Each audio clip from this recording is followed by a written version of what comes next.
Beep boop. Testing, testing. 1, 2, 3, 4, 5. 1, 2, 3, 1, 2, 3, 1, 2, 3. Hello. Is anybody there? Beep boop. No? Okay, great. Perfect. Seems like it's working. Holy chocolate milkshake. This has probably got 1,000 million calories in it.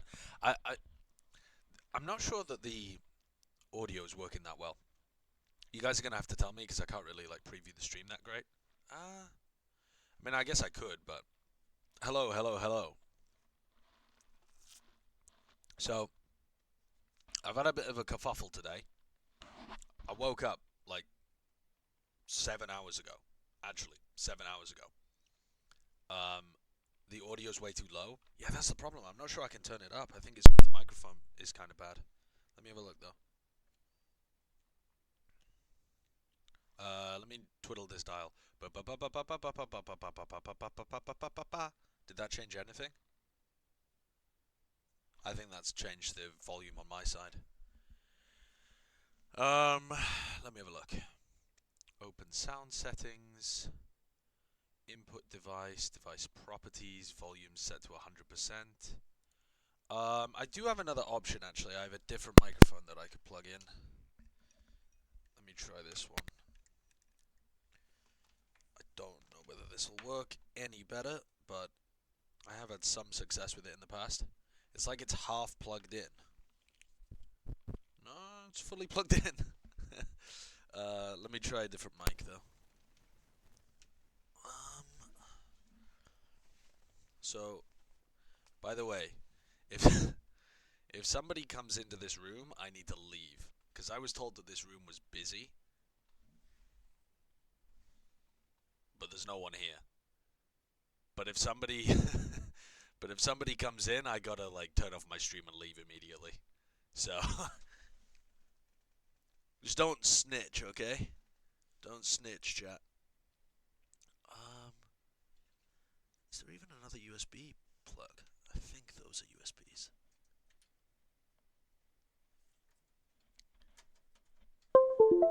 Ba-dum. Okay, let's have a look.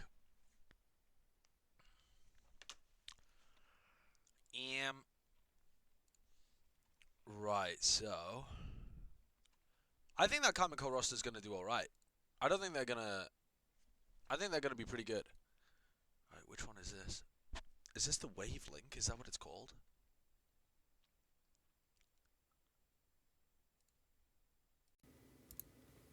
Hello, is that better now? Okay, I think that's using the other one. Is that a lot better? Okay, okay. So we'll just keep using this, I guess.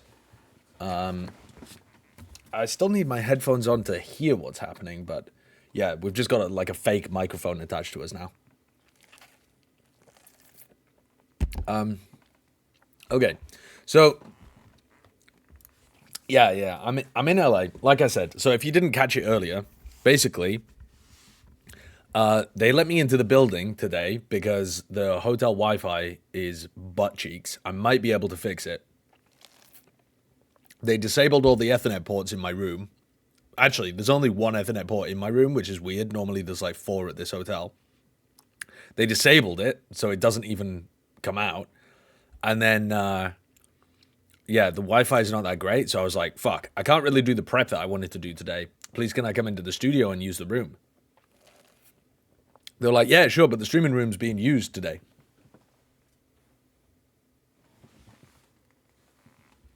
Well, if it is, it's going to be later on and I'm going to get kicked out. But for now, I'm just kind of like squatting. So if you see somebody walk through this door, I need to run. So, Raichu plays games. Thank you for the 7 months. So I don't have any alerts on the screen or anything. I don't have the chat on the screen either, right? Because it'd take a bit of effort to set that up. Maybe I could put the chat on the screen. Actually, it's not that difficult, is it? It's just like gimbal... What's it called? Gayamba J. Here we go. I can't exactly remember how to set this up, but we should be fine. I can't remember how I normally have it. Do I normally have shadow on, but no stroke? No, I think I have shadow and stroke, both on. I don't know. Who knows? Oh, and channel sideshow. Generate that shit. Okay, let's pop it on here. Insert browser source. Chat. Okay. All right, you guys have got to chat for me to see if it's working. Oh, look, there you are. That looks a bit small. That looks a bit small. TBH. Let's do a... You know what, actually, I think we could make that work. What if we just had it like this? Like a Chinese stream. I mean, I don't think it really matters too much, does it? Yes, it does, because now gay sex is extremely large all over the screen. Okay. So maybe we don't do that. Let me set this up a bit differently. Let's set it to... should we go medium size or large size? Let's go for large. Okay. Change that. All right. Now see what happens. Yeah. Kurt,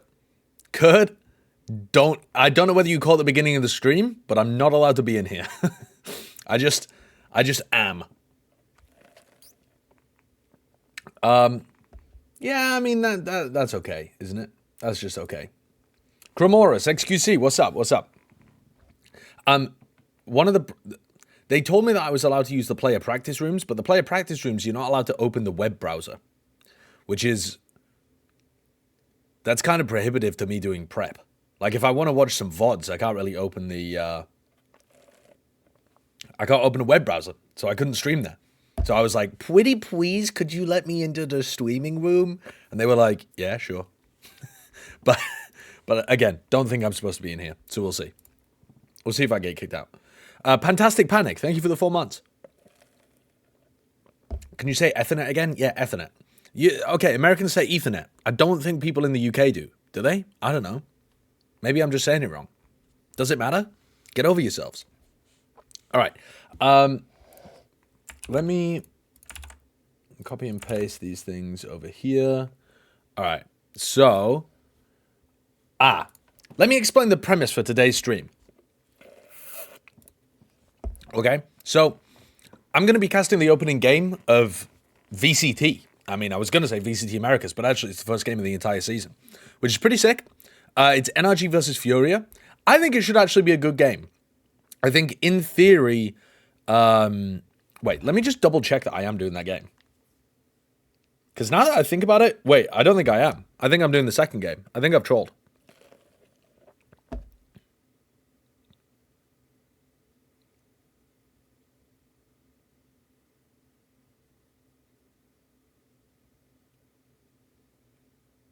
No, I'm doing NRG FURIA. Dude, something in my head there just said, no, you're on the second game of the day, dumbass. No. Okay, so I'm on NRG FURIA. That's good. Okay, I didn't get the game completely wrong. And, yeah, what was I going to say? Right, yeah, so it's the first game of the season. And I think it's going to be a really good game, right? FURIA have MW, Havoc, Khalil. They have people that can really shoot. And NRG have a lot more people that can really shoot, but I think NRG is still going to be a little wobbly. And today, I want to take a look at some FURIA VODs from the off-season, although, God help me, they're difficult to find, because basically the whole of Superdome just vanished. There are no official VODs available on the internet for Superdome Colombia. And then I'm going to go and look through some NRG VODs. And the purpose of my VOD review today is two things. One, I want to specifically look at the way that FURIA set up MW0 versus setting up the rest of the team to see whether it's true that they tend to win or lose based on whether M0 just pops off. Because I think that happens quite a lot of the time, is that M0 is like way ahead in the fragging of everybody else, but it doesn't happen all the time. And I want to see why it sometimes happens. Because it's one thing to be like, yeah, FURIA are a bit of a weird team. Sometimes MW's got like 40 frags and the rest of his team has 10. But I don't know why. I really don't know why that happens. And we've been talking about it a bit on Plat Chat, but we haven't gone back through and like actually done a focused VOD review of why that happens. So the other thing that I wanted to do was, I think NRG are going to play quite differently on their attack side. Well, first of all, I think NRG are going to be using wildly different compositions because of what Chet and Victor have been talking about. But I think that on their attack side, they were always a team that played a specific way, which was, I think, the way that Finesse thinks about the game. And Victor has talked in interviews about having to align the way that Ethan and Chet think about the game to find a middle ground with different, like pacing is the big word that he said, but he didn't want to talk too much about it. Now, when I think about the way that Finesse calls, I think about the way that he almost always throws the same kind of default utility at the start of the round and then goes into a fast hit or then goes into a fake or into a slow pace round where they're trying to figure out where the best site to hit is. But generally, that's how I think about the way that they play. And I wanted to try and look at some examples of classic Finesse calling so that when I watched the game of NRG coming up where Ethan's calling, I can point out the differences really specifically. Because sometimes the way that you think about the game and the way that you model it in your head is slightly different to the reality. So I just wanted to double check and make sure that I'm correct. Greg was unavailable. Thank you for the Prime. And Fantastic Panic, thanks for the 4 months as well. Retrograde, thanks for the 38 months too. The Michael Jordan-esque win streak we will be going on in Ranked. Well, here's the thing. I'm not sure I can actually play Ranked. Because I was intending to use this streaming room to play video games from. And it's apparently closed. Now, I'm in here, but it is apparently unavailable. So we'll see. If I can just continue entering this room and streaming and nobody gets mad about it, then I will be able to play. But but if somebody gets bothered about it, then I'm going to have to stream from the hotel with terrible Wi-Fi. And I definitely don't have enough CPU power to be able to play Valorant on that laptop anymore. Oh, thank you for the gifted sub as well, Fantastic Panic. And I really, really, really want to stream this month because I'm trying to hit the Partner Plus points. If you scroll down on my stream, if you go to twitch.tv/sideshow, and then you scroll down the stream, there's this like box in the bottom right that says Partner Plus points. At the moment, I'm at 178 for this month. I don't even know when, I don't know when that began. It's supposed to be every month, so I think this is the February one. But I was like 5 subs away from earning thousands of extra dollars from Twitch last month. So I really want to try and push to stream more so that I get more paid subs so that I can actually earn more money from Twitch. So, okay. In the meantime, let's kick off this VOD review session. Now, you might notice something here. Because all of the VODs for Superdome have disappeared, I am having to watch a co-stream. So this is Bida, and I know that there are VODs from Sliggy's channel as well. Yes, but Sliggy will distract me while I'm doing my VOD review. So I found somebody whose in, I think, Portuguese. I think Bida is one of the Brazilian talent. And I'm going to VOD review their VOD review. So, because the official VOD isn't available. Did you even ask the man, can you use his VODs? I'm going to be ignoring everything he's saying. But at the same time, yeah, yoink. Yoink. Okay. So, let me find a place for this. Let's put this, like, down here, shall we? Alright. E aí, mano, os caras não conseguem acertar os tiros em você e você consegue. Fuck's sake, I can't hear Pop anything. dos Skies pra sair, realmente. Justo, justo. Oh, God, this headset's broken. Good time to find out. Maybe that's why the mic was fucked.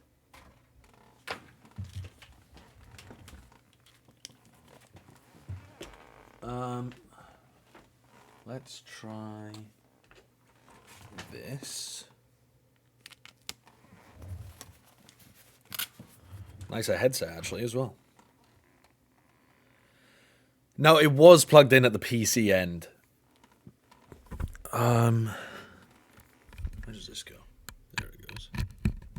But now I need to change all of my settings on the PC so that they actually work. Output device is headphones. Elgato Wave 3.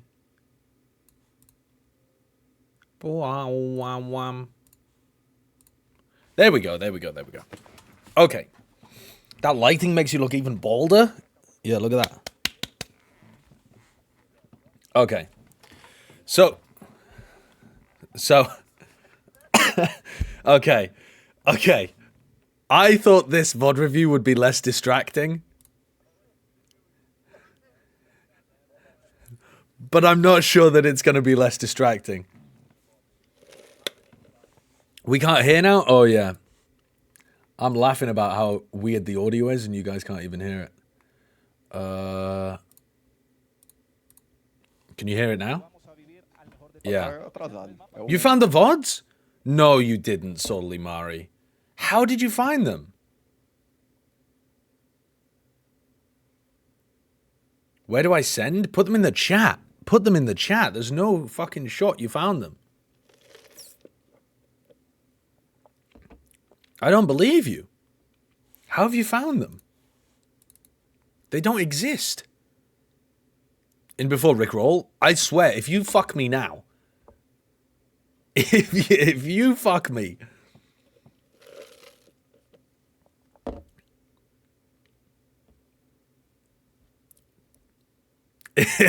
I'm waiting. Why is it taking so long to get a link in the chat, Solimari? No, I'm not sure. Okay, wait, what is this? Oh my fucking God. How did you find it? It's unlisted. This is what I was looking for, for the last half hour. How did you find it? Unlisted with 2 views. How have you done that? I bow down to your ability to scrape YouTube. How have you done it? I mean, that's... Wait, how do I find the rest? Oh, wait, no, this is a 5-hour VOD. Wait, this is day 1. Okay, okay. So, whoa, the games today were Furia against Cloud9. So this is actually the previous Furia Cloud9 game, I think. Oh, no, this is the same one. This is the same one. All right, so Lev Crew played first. And then Furia Cloud9. Okay, okay, okay. And that's the halftime. So we're going back to here. And this is the beginning of the game, somewhere around here. Nice. Wait, you have popped off. You have popped off.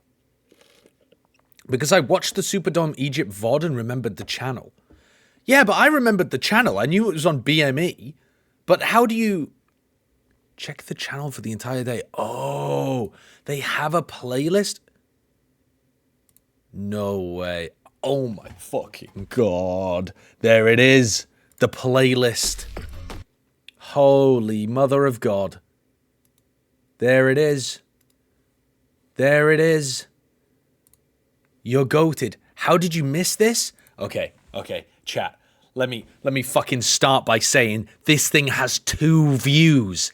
This has 2 fucking views. Also, I found the BME Twitch channel, which doesn't link to their YouTube channel. I didn't find the BME YouTube channel. I found the Superdome YouTube channel, but that didn't have the VOD on it.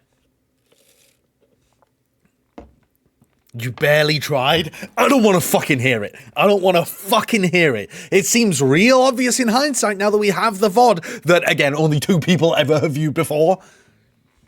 How many people have viewed this one? None. Literally, no human on Earth has seen this. No human on Earth has seen this. This one person has seen it. Okay, this is found footage. Oh, God. Okay, anyway. Right, let's begin. Cloud9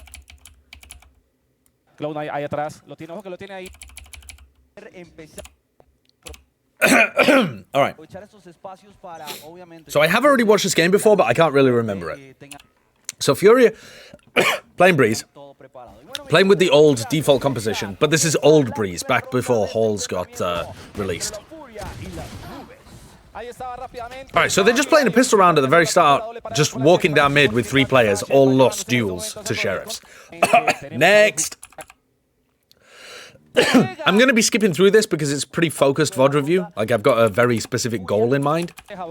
So, I'm going to be skipping through quite a lot of it.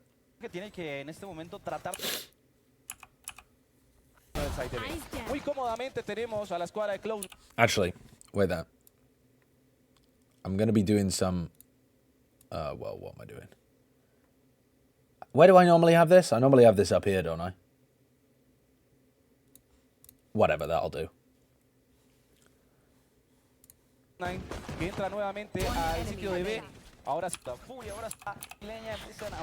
Alright, so they're doing the same thing, just walking out of mid. What util are they using at the start here?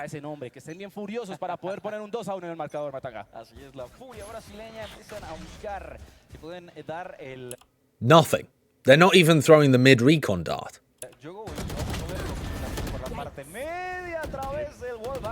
Intentaba y obviamente Musera llevándoselo a buscar para la escuadra de Cloud9. Vamos a ver con qué se despierta la escuadra de Furia.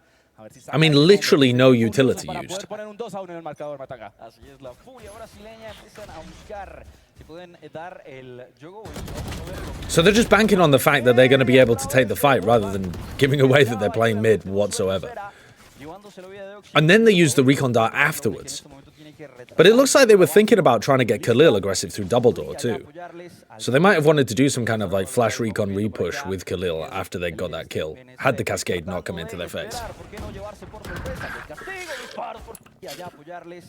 And then again, we've got Liadzi facing A main, and MW's peeking Halls.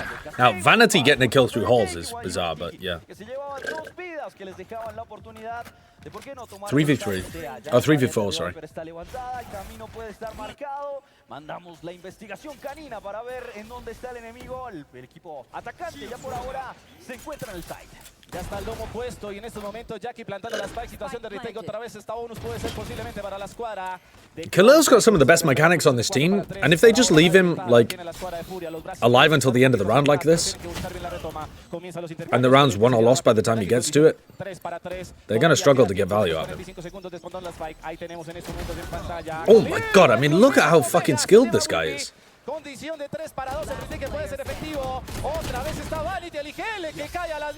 But they got big value out of him there, in a 3v4 that they won.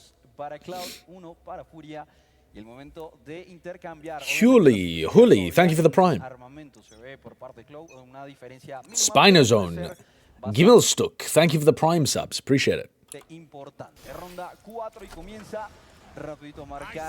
Alright, so MW's gone for a walk down.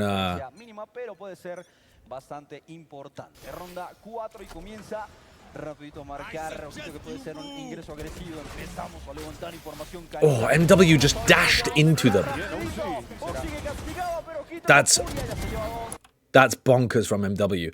Don't know whether you guys saw that, but he was walking down elbow. He smoked himself. Not really any need to do it, as far as I was aware in this round, but it's to avoid stuff like the Sky Flash as he's coming around the corner. I suppose it would be good for avoiding the recon dart as well if he was playing against a Sova. But he's managed to get into elbow, and then he dashes onto them. Like here, look, he's already pushed down. And he dashes onto the Sky, who's inside the dog. He misses the timing onto Vanity, turns round, deletes Whippy, and then kills Vanity as well, who comes back to trade, and then kills Jake, who comes back to trade too.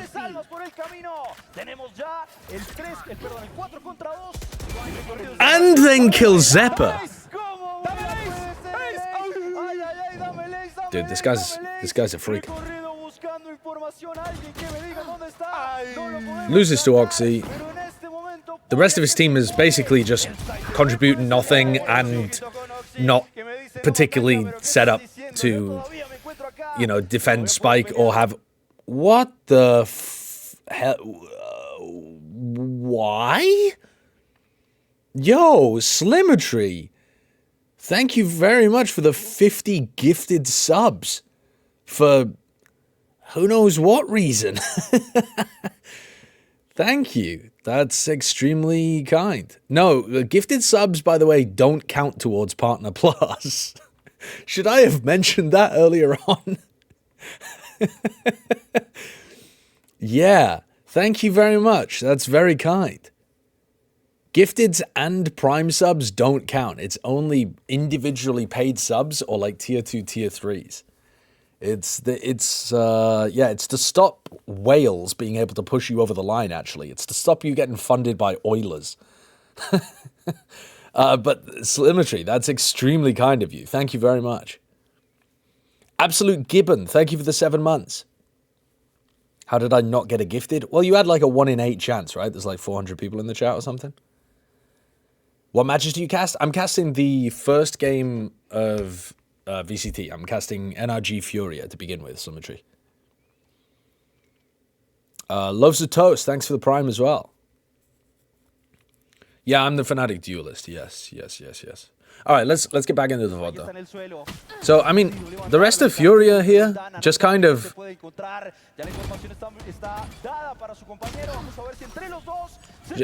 just kind of spread out. MW killed 4 of them, and then it looked a bit dodgy there for them to even clean up 1 towards the end. Conan's talked about how he wants this team to be really disciplined, but I don't know how they're going to achieve that, because this team, I would be really surprised if this was a disciplined team. So, anyway, let's take a look at what's happening here. Monkey Me Love, thank you for the 100 bits. Who's casting Cloud9, do you know? Yes, but I'm not going to leak all of the casters. They can talk about it if it's them that's doing the cast. Well, I can tell you it's either going to be me and... The first, like, week is me and Bren and Riv and Vance. So, it's going to be one of the two. Zafar, thanks for the Prime. Alright, so this round as well, MW wants to go for a wander down mid, or like into mid. Furia also have very little, like MW is prioritizing full armor, even when he doesn't have updraft or smokes, which is unusual.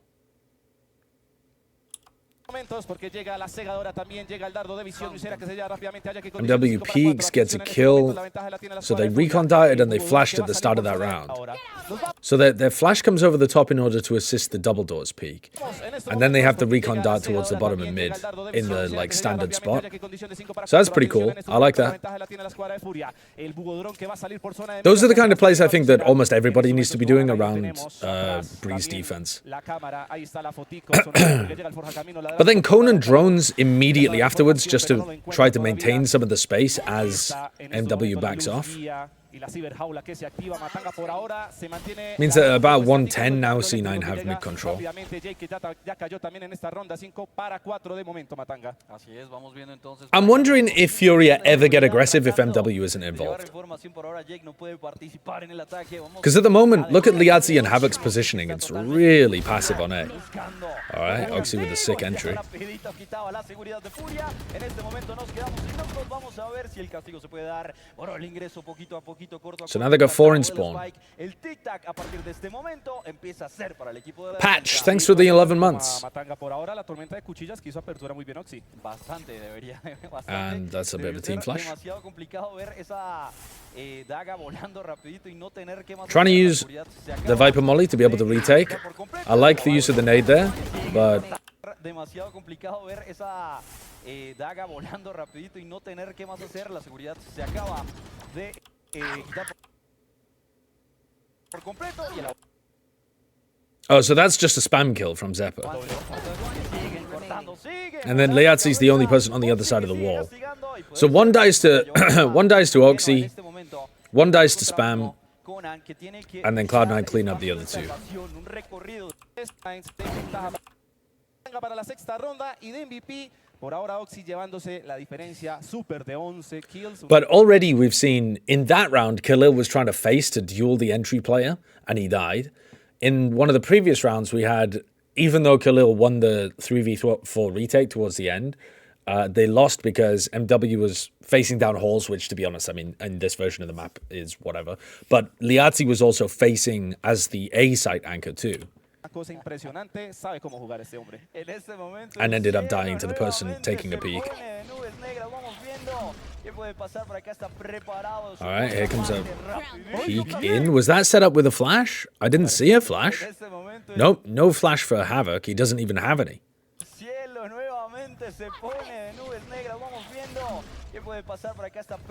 So this is actually just a peek with the knife. There's nothing else going on here. I guess there's a recon dart behind him in cave, but this is just MW just deciding to swing and see if he can win the round on his own. And he almost kills Whippy. He does kill Oxy. They get information that basically everybody else is there. That's a good ult. That takes the knives out of MW's hands. And Conan's the only other player with a rifle.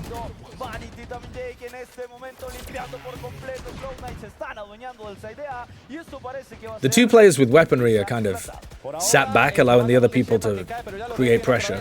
I think that makes sense. So now that the knives are back, MW can try and go in, and he does. Okay, but now you want to chill, right? Harbor wall goes up. Good recon. Dude, it just looks like MW's...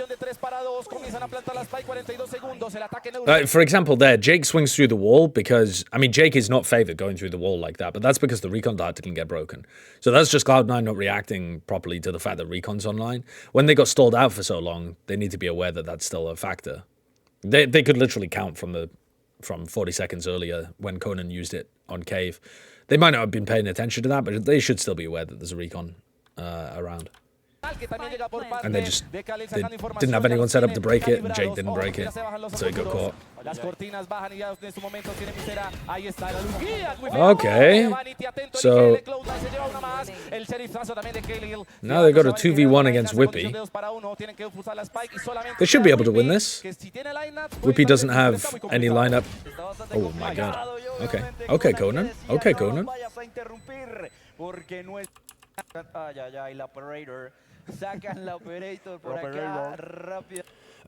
Yeah, we're VOD reviewing MW0 and the way that the rest of Furia plays. Just general stylistic stuff.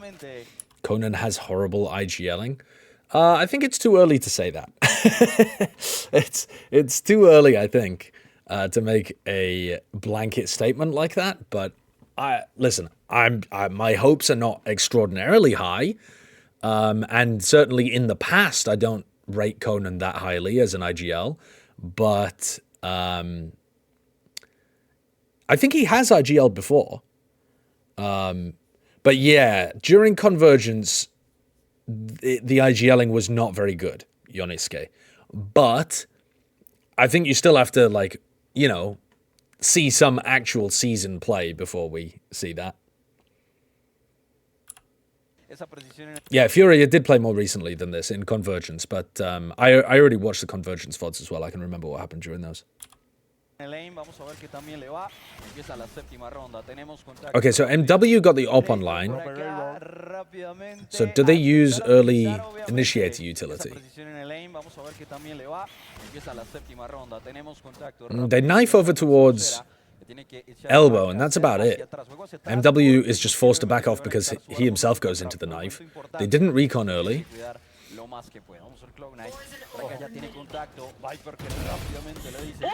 Okay, Yahtzee finds one. Disparando a través de los zomos, llevaba el castigo, se llevaba un alma y descontaba a Shepa, dejándoles en este momento sin información. Tenemos la información canina, pero nuestro robot querido se iba para el más allá. Not breaking the dog for quite some time. Just puts Liazzi in a really rough position there. And again, the Furia players are trying to prioritize getting kills on people who are entering rather than dealing with the utility. For example, there, Liazzi's, you know, jiggle peeking to try and put some pressure on people scaling. I don't mind that. I think that you just need to also deal with the utility that comes afterwards instead of trying to, you know, run backwards the entire time because he just got caught out there. Alright, so now we've got a 3-person retake from backside. Havoc gets a kill on Vanity, and Oxy's found. Oxy re-aggresses.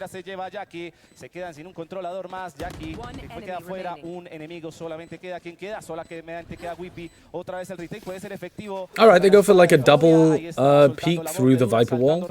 They spot where Whippy's playing from. They see that he's playing close. What's the double face look like? Actually pretty decent. There's a little jiggle at the beginning from Khalil to try and bait out a shot, and then they go for a double wide swing. They were pretty close together. There was a chance there for some kind of spray down, but it would have been difficult. I think in general, pretty nicely played. They had a big player advantage there, and so they were really thinking about how to make sure that they were peeking through things at the same time. You know, they updrafted and swung through the Viper wall. They jiggled and then double swung onto Whippy towards the end. So those are the kind of things I think that Furia are trying to work on.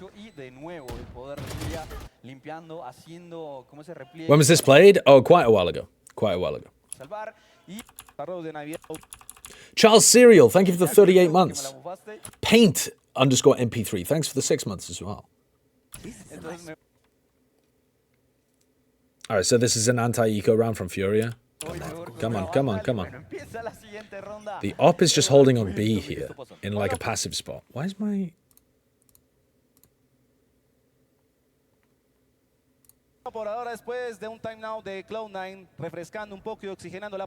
Again, no initiator utility used at the start of the round. MW goes for a peek. Okay. They decide to use the Sova ult here against an eco round.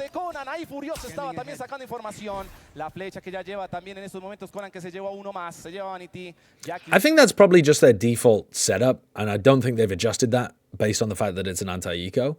I think they're just running it as if it was a rifle round.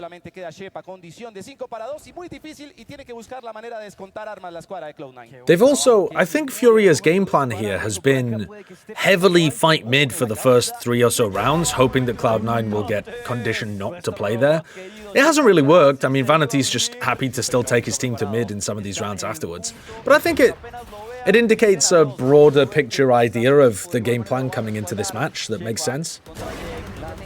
It's a really standard thing that top teams are going to do is like fight over one area at the beginning in the first few rounds and then leave it fairly open, which is, it seems, what Fury have gone for. Alright,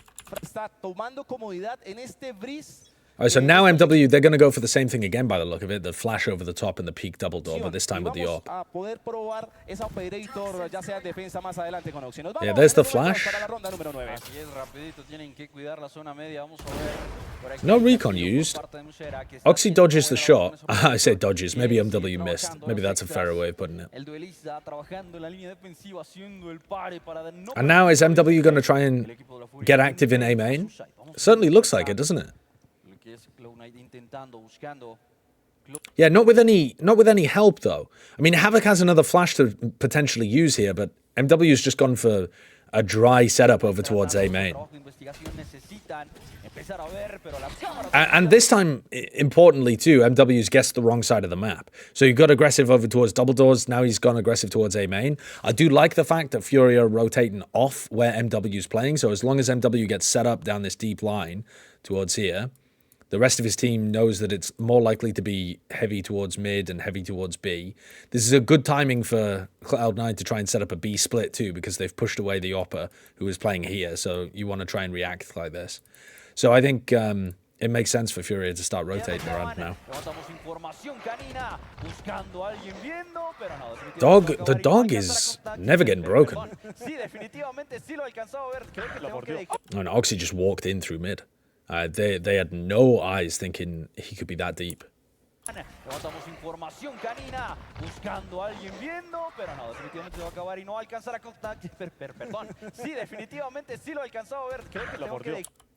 I think, when did Conan use his recon? Did he use it to defend, like, a B hit that didn't really come through?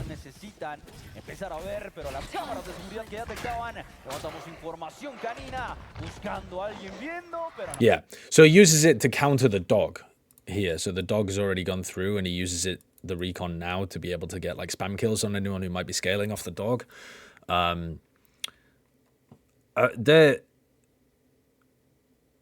They're leaving mid extraordinarily open, but they did try to peek mid at the beginning of the round, and they were playing really heavy mid. Like, they played 3 in mid, just swinging like this at the start of some of the previous rounds.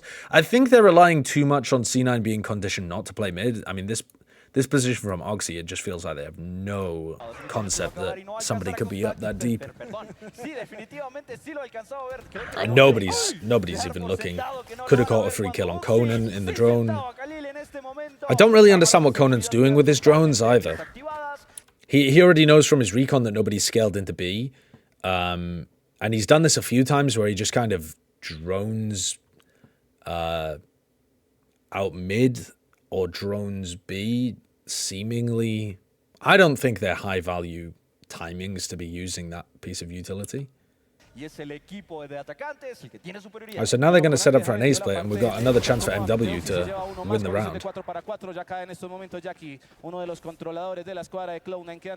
Because MW is so aggressive, look how much this paralyzes Cloud9.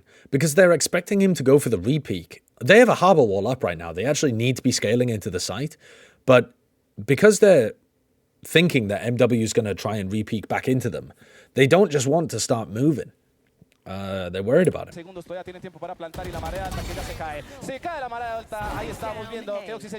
Oxy's going to try and get the punish if he was playing over towards bricks. Oh my god, how's MW getting away with this stuff? God, it's going to be so fun to watch MW play against Demon 1. Oh god, that's not great. Oh, Conan. Okay, at least he finishes off Whippy. He should be able to get the kill on Oxy here too. Sorry, MW should.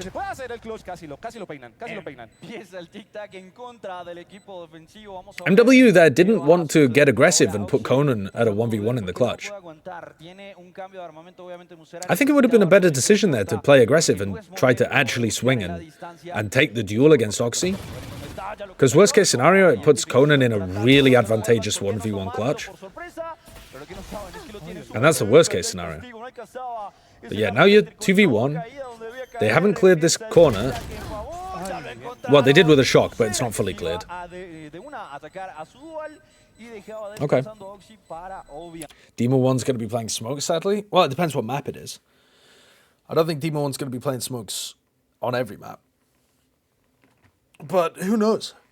I would very much doubt it, though. Not on every map. Oh. Crashies versus Khalil, possible Cypher battle? Yeah. I could also see, I don't think Crashies is going to be on Cypher anymore. I thought that was the case when, I think Crashies might have been playing quite a lot of Cypher when people were playing solo Initiator. But I think now that teams are moving towards double Initiator on a lot of maps, I think Crashies and Ethan are just like going to be playing double Initiator pretty much the whole time. I think Victor's going to be playing a lot of the Sentinel or Duelist. I think any maps where they play Chamber, obviously Demon 1 will be on Chamber. Any maps where they're playing Jet, I would imagine Demon 1's going to be playing Jet, although maybe sometimes Victor might have to pick it up. And then, yeah. But I think, yeah, NRG's roles might be a bit all over the place.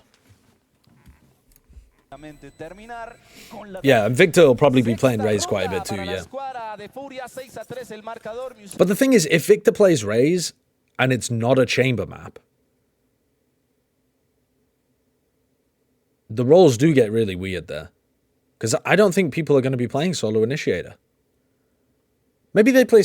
Maybe you still play Solo Initiator on Split though, because Bind, Chamber, no problem. But Split, maybe you play Solo Initiator and Crashies is still on Cypher. Muy bien llevándose a Oxy a su homónimo. Por ahora las condiciones se mantienen de 3 rondas de ventaja para la escuadra de Furia, que está furioso. Vemos Maybe Marv Sentinel, Demon 1 smokes. I don't think that'll happen. Por ahora las emociones se mantienen a ronda viviendo la Who knows? We'll see. seguir descontando y así.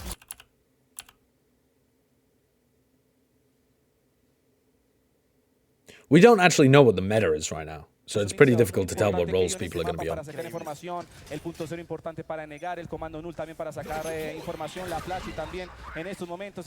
So this is also something that Furia are not doing very much. Furia are not throwing like initiator utility at the start of the round to make it look like MW's in a spot where he actually peeks another spot. Do you know what I mean? They're only throwing the flash over the top here when MW's actually peeking double doors. And they're only throwing the recon dart down mid, at least as far as I'm aware, when he actually goes for it too. I don't think they even threw this knife elbow when he pushed elbow. Could be wrong about that though. Maybe they did. But I don't think they're doing a very good job of disguising where MW's playing. I suppose this round, at least they throw the knife elbow and he's peeking A main. But if he gets pushed off the A main angle, they can reflash him back on. But A main against a Harbor comp is pretty difficult to contest. If they're actually coming A main, you can have a cascade in your face. Why did Havoc just rip his ult? What? Mapa para sacar información, el punto cero importante para negar, el comando null también para sacar información, la flash y también en estos momentos entramos a otro. He didn't want to get suppressed, so he just ulted? Rondita más la ronda número 10, Matanga rápidamente llega a la fuente de Jackie, cae en estos momentos. And then MW peeked and got killed by Whippy. Y hacen la apertura al medio y se van para atrás. Now Liazi's going to try and make the play. And that looks so rough from Liazi. Pero por ahora lo que viene siendo Cloud Knight tratando de ver cómo pueden seguir descontando. Y a Cintera ya quedan por fuera en este momento. La ronda descuento por parte de Oxy. As soon as they lose MW, it's just like solo plays everywhere. And this round was just fucked from the beginning because I think Havoc fat-fingered his ult. I mean, if the Fury are playing like that, they're going to get destroyed. Hello? Ahora es de Furia.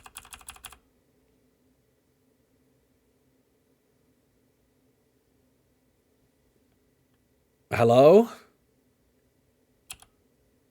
¿Qué pasa? Nuevamente pelean también ese. That's not even an internet problem, because when I pause and start again, it just goes. That's like a Firefox problem or something. All right. So MW is now upping from Nest. He hasn't done that before. Buen valor del MVP del enfrentamiento. Vamos a ver por acá, vamos a vipera inmediata por parte de Ascent. Para acá no van a entrar y si se van a arriesgar, se van a Vanity's coming with his dog. Recorrido por parte de Shepa, quiere tratar Firefox? Yeah, these computers all have Firefox set as their default. Don't ask me, I didn't set them up.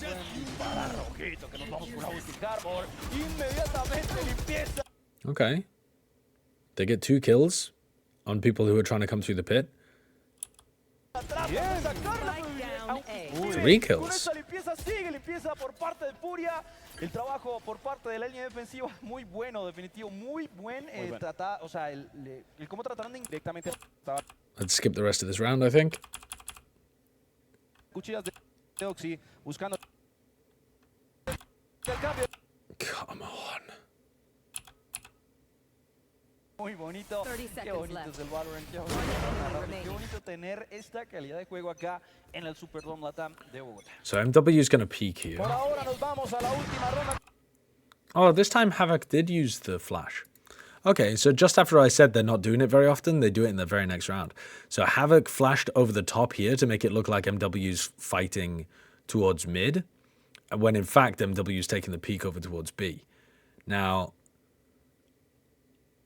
I don't think this one makes too much sense, because the player who sees the flash in mid, this flash is going to happen like as MW takes contact here. So it's not like somebody's going to...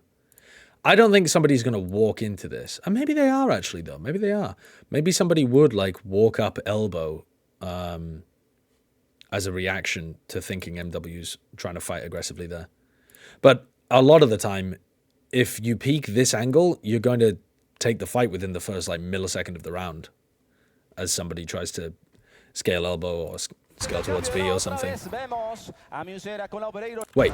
Qué bonito tener esta calidad de juego acá en el Superdome Latam de Bogotá. Por ahora nos vamos a la última ronda antes del cambio de la otra vez. Oh yeah, that's the Sky Flash, yeah. Con la Operator y ahora en pantalla vemos que ya Musera que se lleva uno más a Jackie, que está muy fuera, se quedan sin un controlador, pero la tormenta de cuchillas de Oxy buscando también la apertura por el side de B, todos en economía full, compraron lo que podían comprar en la última ronda, tienen que forzar. There's that drone instantly again, which I think they're just using the drone in mid from Conan just to try and keep Cloud9 back for the next few seconds while MW repositions. Le dice para dónde voy, con qué permiso, entrando por el camino equivocado de limpieza por parte de Mushera. Y en este momento tenemos a 5 contra 3 y podría ser hasta el momento la tranquilidad de un equipo que mantiene controlado su site, obviamente sin soltar la otra parte, la contraparte, porque también The amount that MW gets aggressive just freezes teams. It's really difficult to scale against a guy who's going to be constantly recommitting to your position. Flash recon combo to try to get back in. They also throw a snake bite and the molly, using a lot of good utility there to try and keep Cloud9 back. And then Havoc wants to try and take the fight. That seems real aggressive. Peeking at the same time as the knife, but they lose Havoc and Conan. So now it's a lot on Liazzi. He's doing a good job here, just staying alive, waiting for MW as well.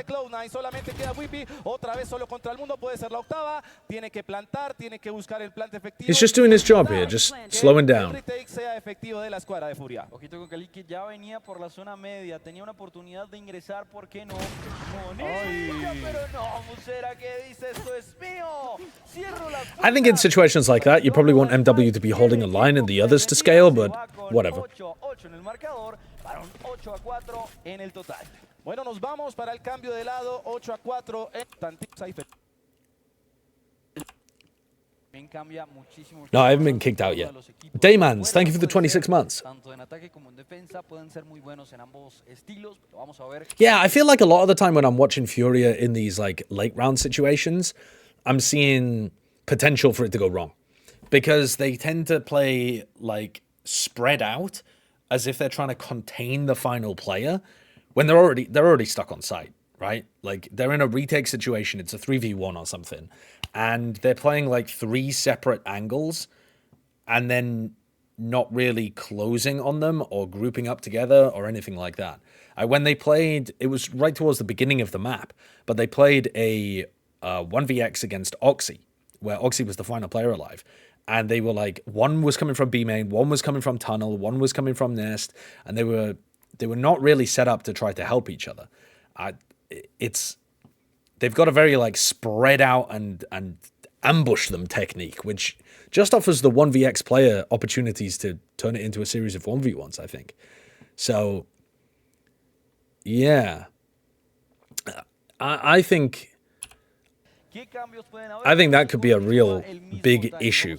And it might make the NRG players look like gods if they're able to pull off some of those, like, 1vx clutches. Con la How did they not get this guy? What, MW? Yeah, I mean, if you wanted somebody to replace Aspas who has that kind of aggressive style, MW would be the dude to do it. The thing is, I think Aspas plays with a lot more patience a lot of the time, and is happier to not be the focal point of the team. Even though Aspas can be, and often is, like, the focal point of the team, MW always is, if he's playing duelist. So... Alright, so we've skipped the beginning of this round, the first 10 seconds. Furia already in on the B side.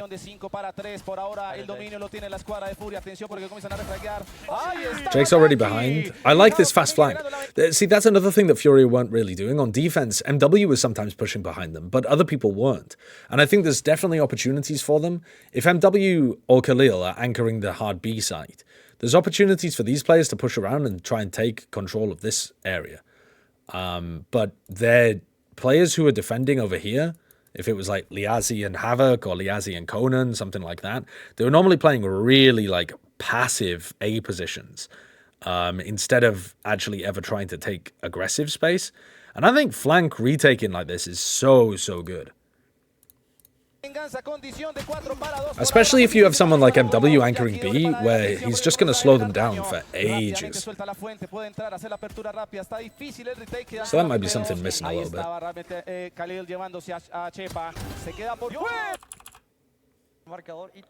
Why are you in an evil lair? I'm not in an evil lair. This is,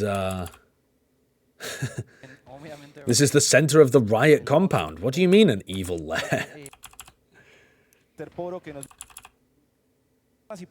In Baal's temple. Yeah. It would make a good temple to Baal, actually. Come on, you little fucker. Get past the tech pause. Esta partida en la 14ª ronda.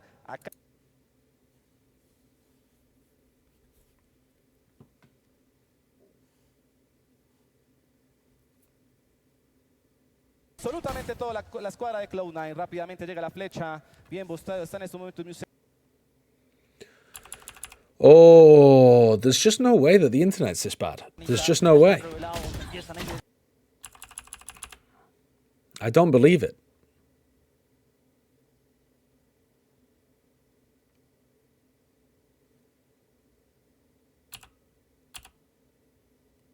It's YouTube trying to counter the ad block. I don't have a fucking ad block. Like, I'm not even signed in. No ad block.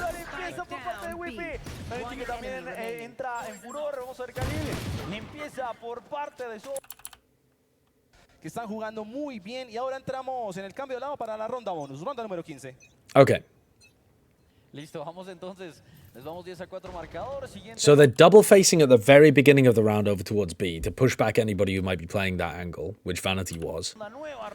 Then they get close to B. Wall, knife, drone. Heavy investment here. No Cypher on the other side to have to deal with. They know the Whippy's there. They don't have anybody incoming after MW. MW just out on his own there, trying to get into B. He dashes at the beginning and tries to push off the back of the drone. But, you know, like here, the rest of his team is not in yet. And he just loses the duel.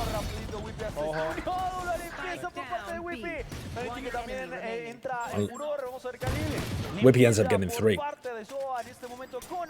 Tratando de ayudar un poco para marcar, para que no sea tan diferente el 2 contra 1. Vamos a ver a Jake, lo que viene siendo Shepa, tratando de llevarse la vida de Conan para quitarle, porque no la quinta ronda a favor de Cloud9. Ya sabe hacia dónde tienen que disparar. Castigo por parte de los jugadores que están alineados. Vamos viendo, poco a poco, tiene muy poca vida. Firefox is used to skip the ads, so they fucked it for everyone. What? How do you use Firefox just to skip ads? Terminado de una forma diferente. Pero en este momento tenemos la quinta de las nubes. Bueno, nos vamos en estos momentos para la 16ª ronda y rápidamente estaba Shepa con el punto 0, se va hacia atrás. Oh, dude, this is criminal. This is actually... Alright, we're using a different browser. This is killing me. This is killing me. Alright, let's use Microsoft Edge.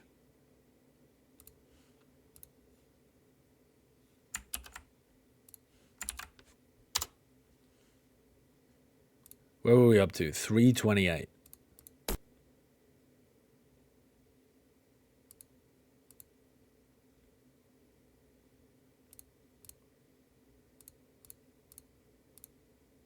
Comenzando a stackearse casi What's wrong with Chrome? I don't know whether the PC has it.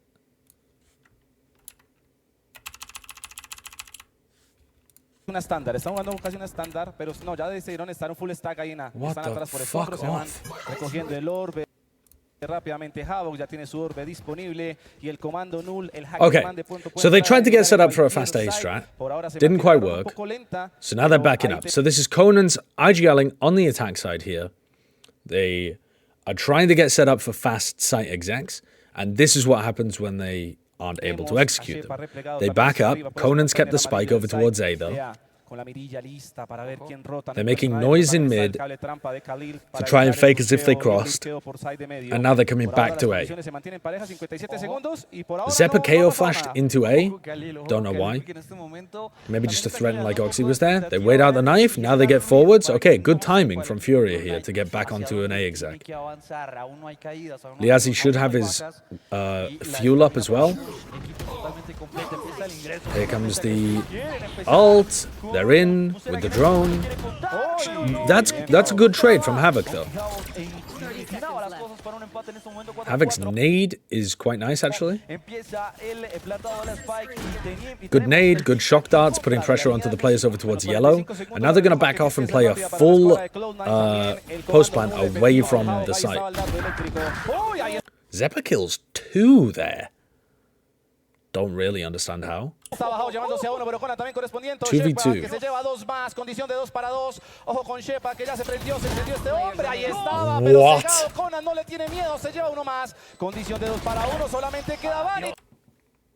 Don't know what's going on there. Gotta be honest with you. Zeppa killing 2 is ridiculous, and then Conan, the full blind spraying to kill Zeppa is bonkers.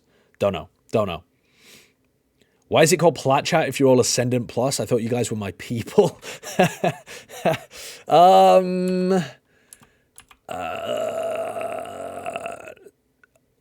Do we ever have someone on that's... Yeah, we do occasionally have people on who have got bad ranks. We sometimes have people on the show who are like plat level.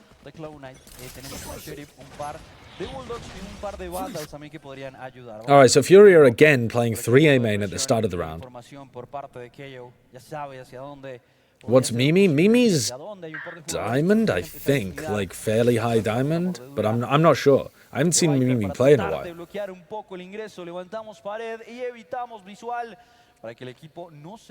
Mimi, I think, has been Ascendant before. I don't think Mimi's been Immortal before, though. Name one except TMV? Well, I'm not exactly sure. I don't know what the ranks of some of the Pacific people are because we don't play with them. Because the ping is so bad.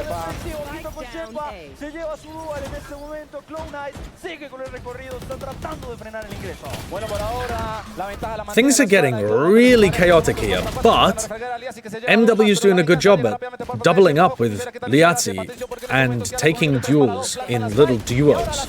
That was a bit over-aggressive from Khalil, but they're still in a 2v1.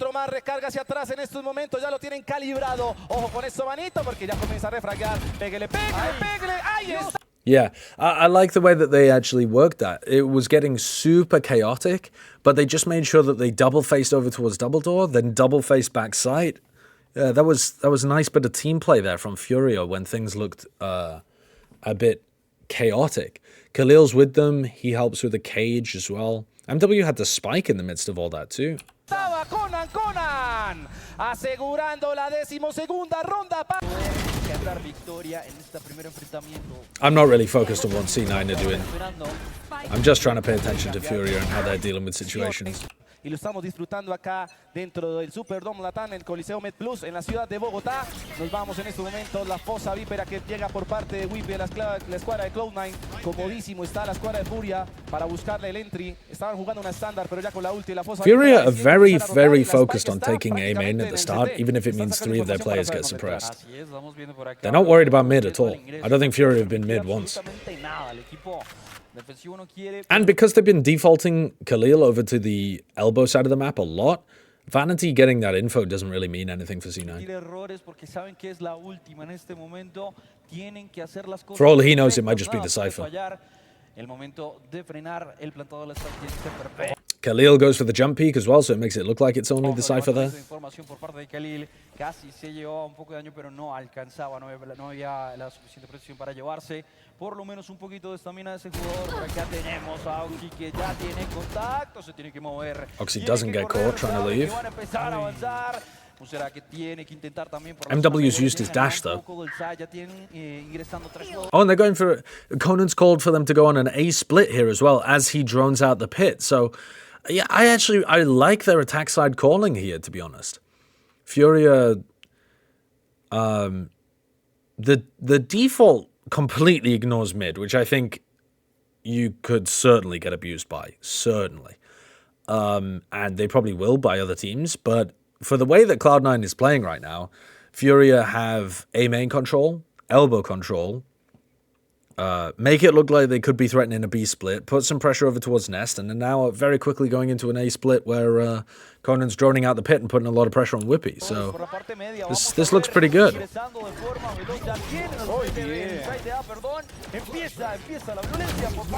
MW with the entry.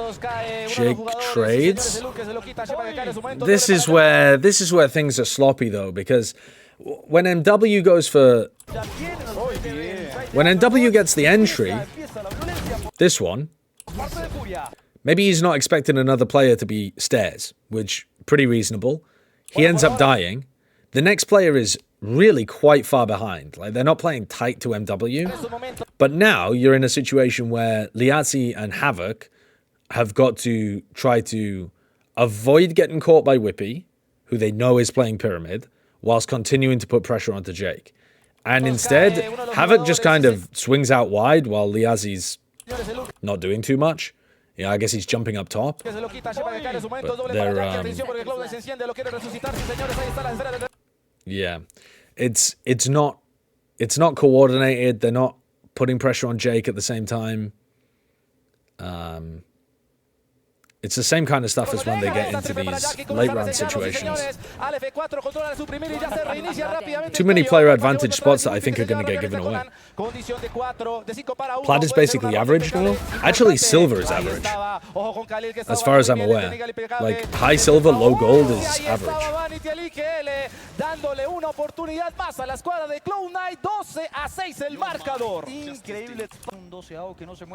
They've got a bit of an unusual system, Riot. Let's go, I'm average. Yeah. I mean, yeah, dude, if you're a plat player, you're fucking owning it, okay? You're doing good. Now, in reality, you have no idea what you're doing like 90% of the time, but you're better than most people. Fuck yeah. No, it's always been silver gold average. I think you're getting it mixed up with Overwatch or something. What if you're hard stuck at MO3? It's worse than peaking at plat or something. Hard stuck Immortal 3 is worse than peaking plat. Y una ronda económica que tiene que sacar Furia luego de no poder cerrar el mapa. Comienzan a rushar, la frente llega, pero también llega la flecha en estos momentos por parte de ese Harbor. Y hay Cloud9 y una ronda económica que tiene que sacar Furia. Can I watch this round? Comienzan a rushar, la frente llega, pero también llega la flecha en estos momentos por parte de ese Harbor. This VOD just doesn't have this round in it. Okay. All right. We'll go to the next one, I guess. Viene armamento del que me gusta por el lado del equipo defensivo. Llega el Operator. Vamos a ver entonces por acá lo que viene siendo Oxy, que empieza agresivo. Quiere defender, pero también adelantar. Quiere empezar a descontar. A good reaction from Khalil there, just to make sure that he doesn't get caught. Avance por parte de la línea de Cloud9. Por acá información canina. Dog breaks the trip, but again, they've still only seen the fact that Khalil is over on this side. Vamos a ver por acá lo que viene siendo Oxy. Tratando de buscar el pixel, buscando alguien por medio, alguien que pueda llevarse una bala. y empezar a descontar. What is Liazzi's position doing here? It's just watching, A main, just defending, any kind of aggressive push. Para nuestra querida le quitó el operator. Okay. ¿Qué le dice? Musera que le dice MW. que no más, que para dónde vas, que con ese operator no puedes trabajar. MW really is that guy. And there we go. So that kind of aggression from Jake is something that Furia weren't going for. He sees MW up here, and he knows that the Cypher is around this side of the map as well. So he's thinking, okay, they're probably set up to go for some kind of B split at this point. So I'm going to try and push out so that I have a good retake positioning, because they're in a 4v5 anyway, right? So it's worth him taking some level of a risk. But Liazzi's watching for it. So again, it's a very...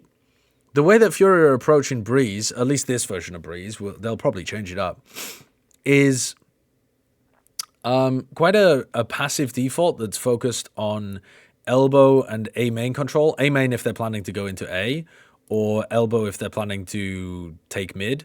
They're not really ever pathing like this. But they've still got, yeah, Liazzi and Conan watching over towards A main for anything like what Jake went for. You can watch that round on the Riot Esports Network, which also gives you access to all previous VCT VODs and Tier 1 off-season event VODs for the low cost of $12.99 a month. Dude, I would pay for that. I would pay for that. Tragic. Yeah, I'm not going to watch any of the Furia India VODs.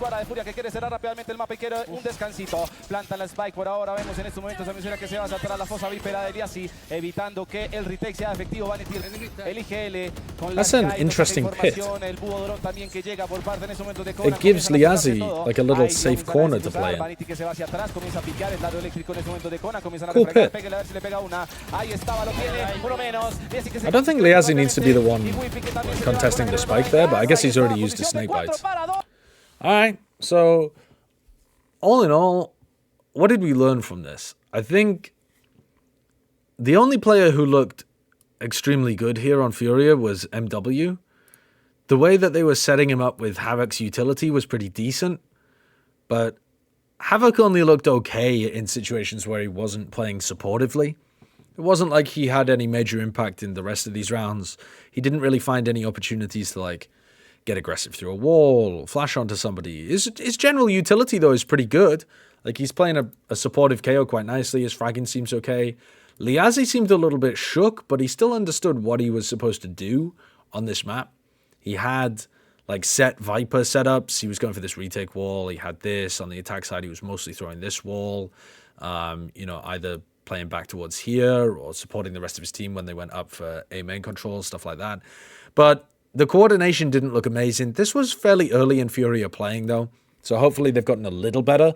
But I think Liazzi and Havoc are going to be the people that really make or break this team, and I wasn't that impressed with what Liazzi was doing with his like mechanics and decision making. The preset stuff was still pretty good though. I think Conan's attack side calling was perfectly fine in this game. I think he had some nice audibles on the attack side, and to be honest, on the defense side, you just leave it up to MW wherever he wants to fight. So you don't really need to be calling too much on the defense side at the start of the rounds. You just need to be like, yeah, to be honest, I would imagine that Conan does not need to be calling very much on defense, because depending on where MW takes fights or what info MW gets, MW should actually be able to call like most of the defensive rotations, because he's just so fucking active on defense. Khalil's playing a super heavy hard anchor on defense, and to be honest, is not really doing too much, because most of the time the rounds are getting, like, he's either put in a player advantage or disadvantage situation before the sight hit comes through, because MW is that aggressive. It'd be probably a good idea for MW to tone it back sometimes if they're hitting Khalil's sight, because I think you get more value off playing together rather than Khalil just baiting MW. I think that might end up being a bit of an issue. Like, if MW's having an off day, but he still tries to force it, you want to be able to rely on Khalil to be that player to play off of. And on defense side and on attack side, Furia mostly ignored mid, although on the attack side, they did take it via elbow sometimes. But the actual map macro stuff is going to have all changed with the map changing, so I'm not too focused on that. All right, so, okay. Let's let's take a look at the next map. What's the next one? Was it Sunset? Okay, so Sunset's really weird for Furia because Sunset, they were playing this composition, which is double smoke, solo initiator, chamber, raise, where Havoc plays raise. But then at the end of Convergence, they swapped their composition and put MW on Neon. And the thing with that is, I don't know if this is going to be their new comp or if they've changed it again. I would imagine they've changed it again. I don't think either of these are going to be their comp that they actually run if they play Sunset. But they were getting slapped playing this comp with the Havoc Raise MW Chamber. So I don't think it's even worth me watching this.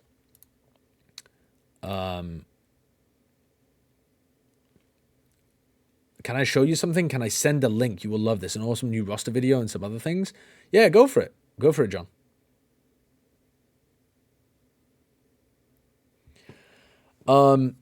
I still think the send comp clears. Yeah, okay. Your message got deleted, but I opened it anyway.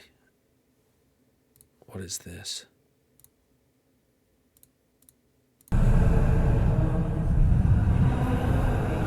Nas profundezas do mundo competitivo, onde anda Is he sipping neat Red Bull? That's a nice touch. a ambição e a vitória se encontram. Muitos subestimaram, alguns desacreditaram do bicho-papão. Mas agora, unidos, eles I wish this had subtitles. alcançaram o inimaginável. Agora, eles são Hero Base.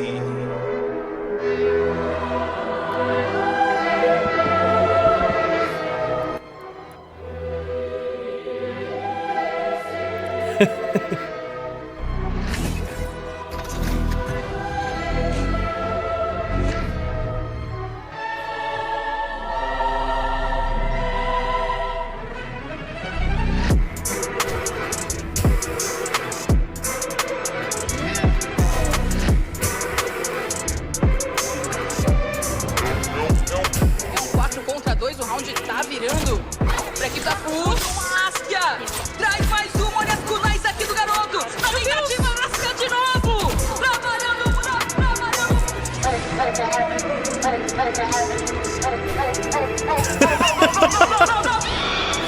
Wait, this is so well done. The fucking music is blowing my ears out though. What's the state of the game there? Wait, fuck. He had King Jack of Spades. Yo. I mean, assuming that's a flop, that's a fucking nasty flop. What was the rest? Was that an ace at the end there? Ace of clubs? Okay. I mean, you've probably still won if you have a king on that board.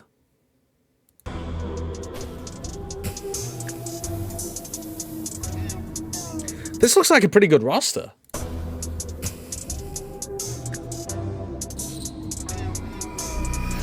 Okay, I can never remember which of the Union players have felony records. Can someone remind me?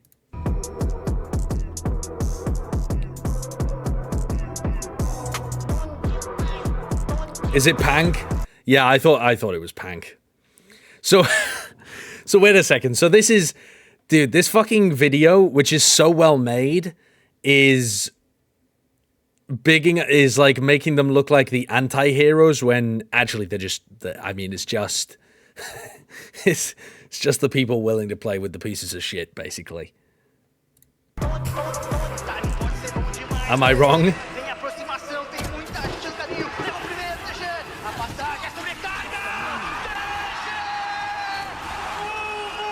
Beautifully done video, though. Beautifully done video. Great concept, great design. Listen, if you're going to make a roster like this work, if you're going to make anybody like you when you have a record of grooming underage people, then you need to brand yourself as an anti-hero. But, I mean, to be honest, I can't think of many groomers that I think of as an anti-hero. The two things don't really go hand in hand. This is the biggest Brazilian org in Fortnite. Oh, sick. I mean, they've done a fantastic job with the video. Fantastic job with the video. But, and I think that looks like a really competent roster too. But just can't root for... I just can't root for them. Just can't root for them. What do they do? I think Pank was involved with somebody underage, weren't they? Anyway. Furia will focus on MW as duelist and Havoc as flex. Oh, yeah, I'm sure they will. What I was saying was, the Sunset comp, though, I'm not sure that they're going to play exactly this version. I would be surprised if they played... Well, first of all, because they... Wait, did they beat Global with this? I remember MW dropped like fucking 30 kills or something, and the rest of his team had none. Where was it?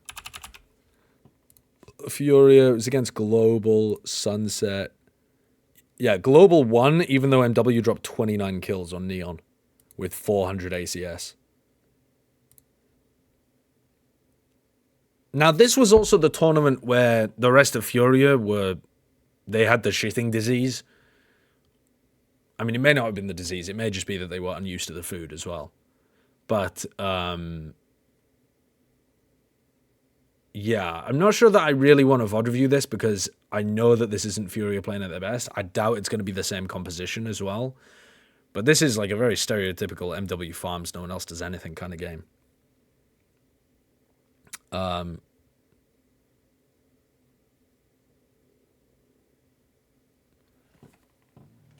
Oh. This game you can't consider. Khalil shit in his pants 3 times in the same map. I'm sorry. That shouldn't be funny, but I mean, that isn't funny. That isn't funny. That's just being really ill. That's not funny. But yeah, I don't think I'll watch that game because I don't think it makes sense to review that. It's a little funny. It's, I mean, the idea of the admins letting him go to the bathroom and then being like, right, you're taking the piss now. Yeah, I'm not going to let you to the bathroom again. And then he's like, okay, well, I'm just going to have to shit my pants then, aren't I? But, yeah. That's, poor guys. I mean, not just Khalil, but poor everyone. Okay. Anyway. What was I doing here? Right, yeah, so I don't think I'm going to watch their Sunset game. Because...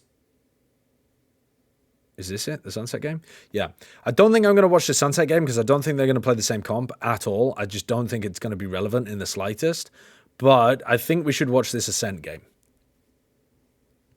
EG?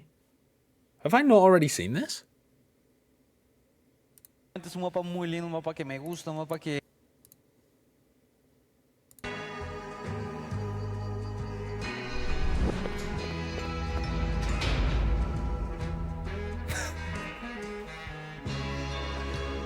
They're doing they're doing the jail thing themselves, huh?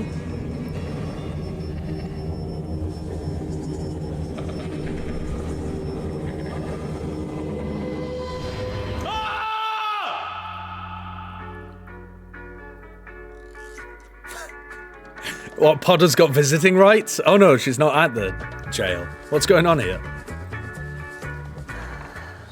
It's taken some work. But I finally have them. The squad's been assembled. Whoa, listen, Potter. I'm new here from Counter-Strike. I have no idea what's going on. All I've heard were the rumors. Oh, which one? No, I think he's talking about with the 2020, letting them do whatever they want. Wait. The Oh, he's the twit. Dudes, focus. I like the editing, but they are not selling the acting here. I want to assemble a task force of the baddest Potter can't help on the smiling. planet who I think can do some good around here. So they're the worst, but in a good way. Exactly. Don't tell me. You're gonna pitch us another lineup of underdogs that, under your guidance, is gonna defy expectations and win it all. Well, yes.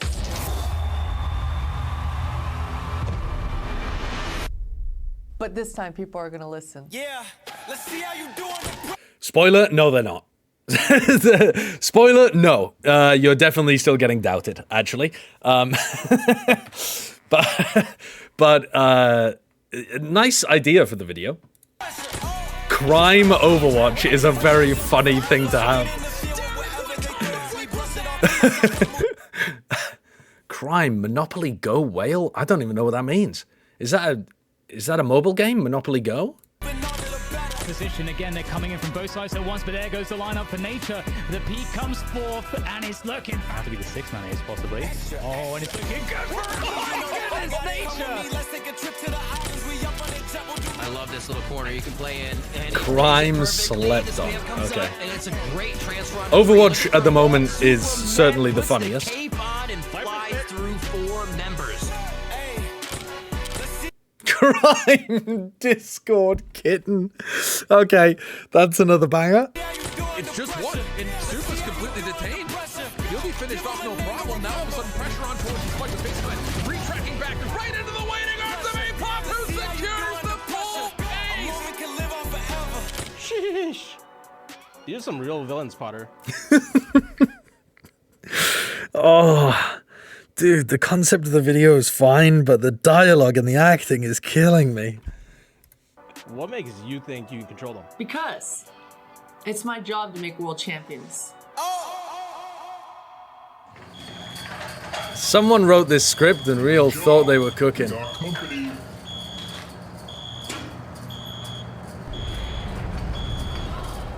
Jaw, what are you doing? Come on, man, we got scrims. Wait, so I'm free? What? Yo, ready, man? Okay, they didn't tie the jail part into any of the rest of the video. They just used the jail part as a complete, a complete non sequitur. It just didn't fit with anything else that was going on. Okay, they had some fun parts in that video though. There were some good parts. It definitely was not up there with the best videos of the off-season, but there were some fun bits. And to be honest, considering how many resources EG are working with, that's pretty damn good. Fuck. Dude, I'm trying to do a VOD review today. Stop making me just watch a bunch of different G2. I don't want to watch all of these videos over and over again. Guys, if you want to watch some fucking videos, go and watch the videos. I do kind of want to watch this. No, we'll watch it after this VOD. After this VOD, okay? I want to watch the VOD. I don't just want to be a React streamer. Okay. Let me get sorted. So, Havoc's on KO again, Conan's on Sova, Liazi's on Smokes, all makes sense. Let's have a look at this game. Cuando me toquen mis rankeds digo, ah, qué alegría, papá. Watch this. Angie. This is from 1992. This is from 1992.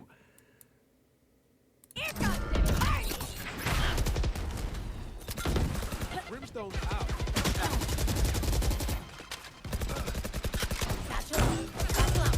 Spike down, B. I'm Darn, Josh.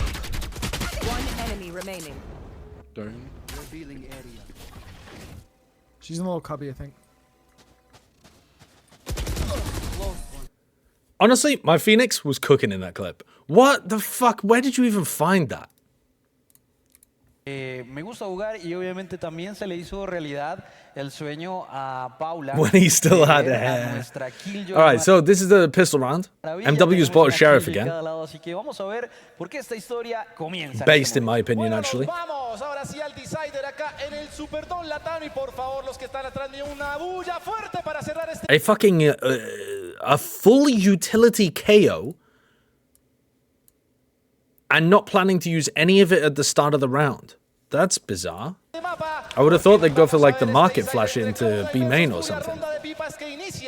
Ahora en estos momentos llega el dardo eléctrico por parte de Conan sacando información, pero se le cuela rápido por dentro. ¡Ay! Así, ahí estaba, puede ser la doble, pero en estos momentos corresponde a Kelly. Shepa que se llama rápidamente, generando la venganza con condición. 1 for 2 over towards Catwalk isn't great, but mostly just aim duels. Ya, vamos a ver entonces, ya tenemos el 4 contra 3 en este momento, la Spike ya plantada y tenemos el tic-tac en contra de la línea defensiva. Por acá recorrido por parte de Oxy, está preparado obviamente para ver cualquier persona. So Havoc bought full utilities, still hasn't used any of the util. He's got a shit ton here for the retake though. Alright, Knife spots 2 players over towards, you know, somewhere towards Hell, Jenny, Dice. The nade does a lot of damage, I think. And Vanity wins a 1v1 with the classic.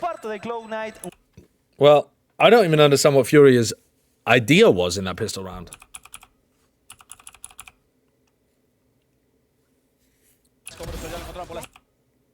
Y el team quiere 6 kills al bolsillo de una vez. Para la escuadra en este momento del Havoc que lo suelta hacia atrás. Tiene que irse en estos momentos. Quedan 2 agentes replegados y la paranoia, el Kamehameha listo para dejar denegada la visión. Tiene que irse en este What are they doing here? They went knife for knife. So now because MW didn't get suppressed, they're going to try and reclear B main with like MW dashing on them or something? They blind 3 or 4 people, 3 people. Vanity's droning. But they don't set this up with a... They don't try to one-way. They don't try to... They haven't thrown a nade in this corner. They didn't use a flash in case somebody had dodged the paranoia. They haven't set it up with a one-way. They're just trying to get back in with the paranoia. I mean, they've had to dash leave. That's not a proper reclear of A main, man. That's just half-assed. At least throw the KO molly.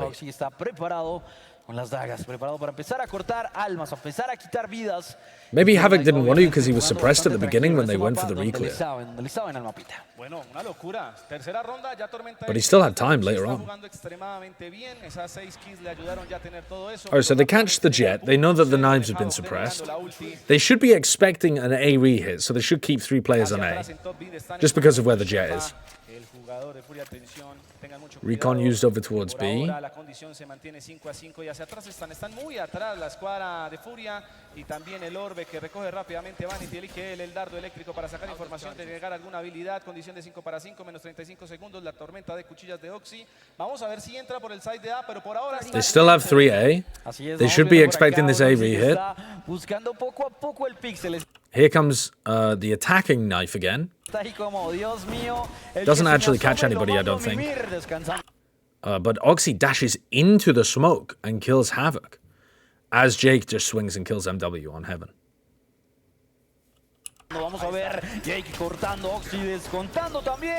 Yeah, I mean, a lot of duels lost there, to be honest. I mean, 2 duels, really. It's Liazi and MW who are expected to be able to get some kills. I'm not exactly sure how MW goes down. I would expect him to be favored there. Yeah, I mean, he just gets one-tapped by Jake. Conan lo encontró por zona de mercados, vaya a ser el mercado, sí señores. Por ahora la condición se mantiene para la escuadra de Cloud9. Vanity que cae, ojo con eso, porque Conan está ahí pendiente de cómo va el juego. Por zona de árbol también está Shepa, tranquilito.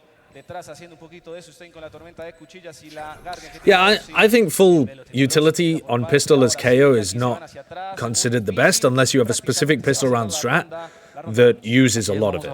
And if that's the case, you need to be taking tempo at the beginning of the round. Otherwise, if you're forced to react to what they're doing, you're not really going to be be able to use your utility properly. Most people on this map as KO are going to be buying like Ghost Nade or Ghost Flash sometimes. But as you saw with Havoc on pistol, he just didn't use any of his utility because he wasn't... They didn't have a plan that worked for it. So you're better off getting more of the guaranteed value of using your rifle. So I'm going to skip this eco round. Well, Cloud9 are already off to a great start.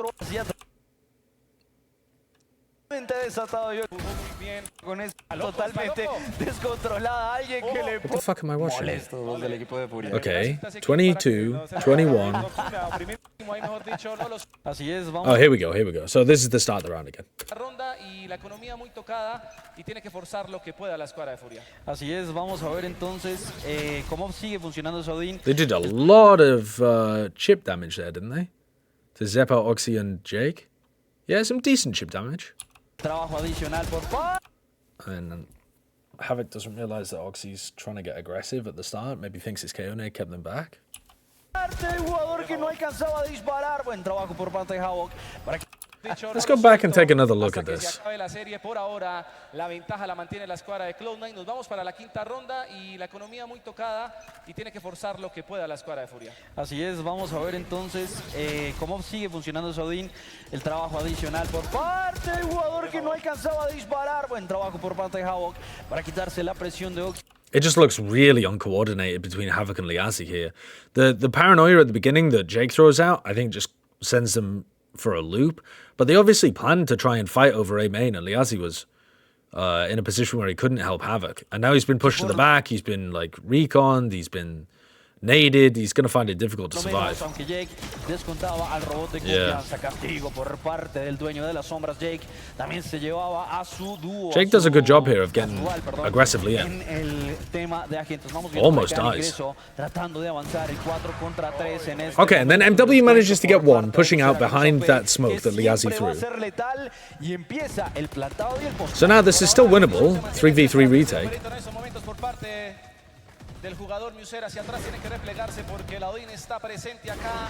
Cloud9 no es, ahora es Cloud, Odin y replegados se van hacia atrás. Y señores, tan difícil ya rápidamente que el correspondiendo con la pero el con Conan goes for the trade. They know that Jake has repositioned or faked it, but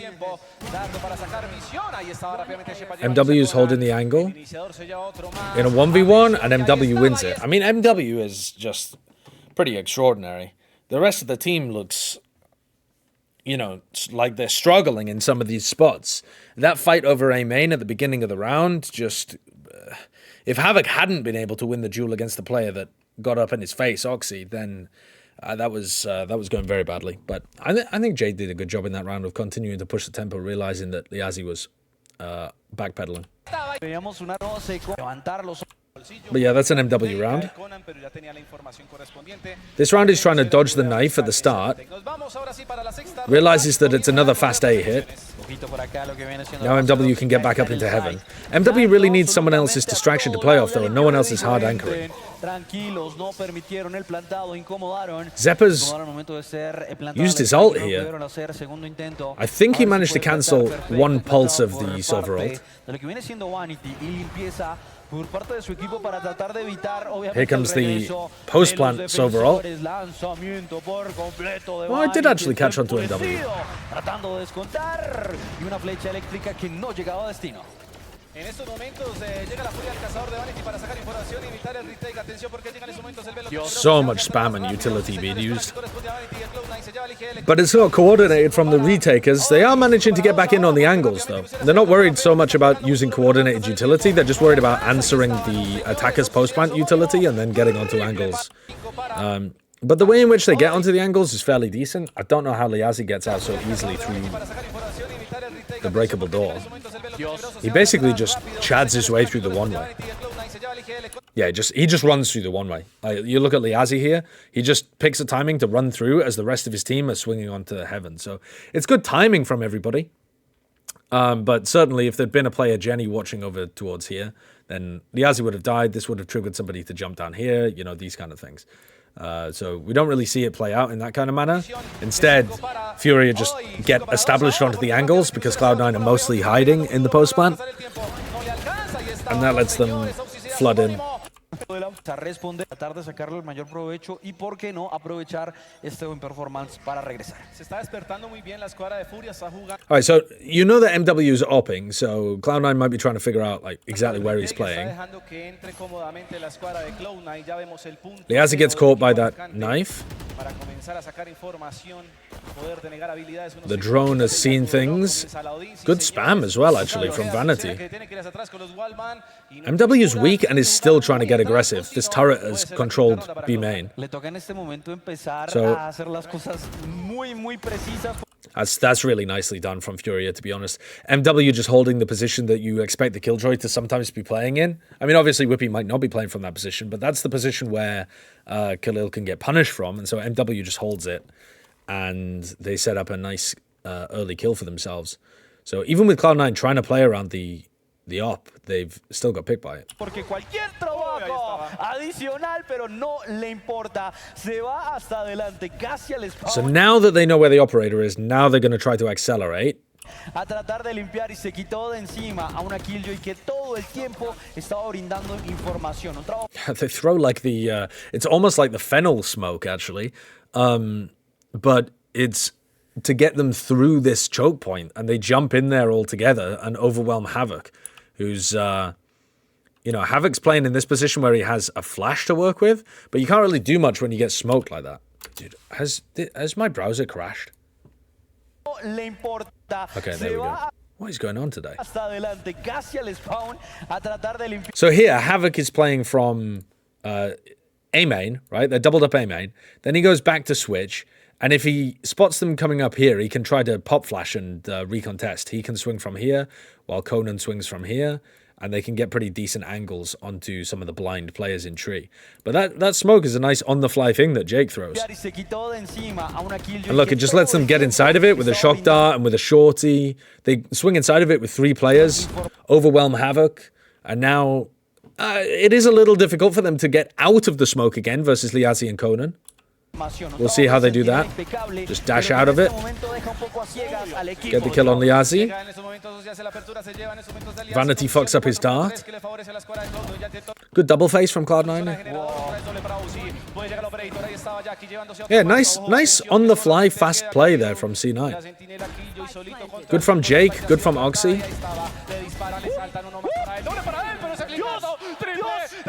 This guy's too good. They need to get more value out of Khalil. They need to make these rounds more possible.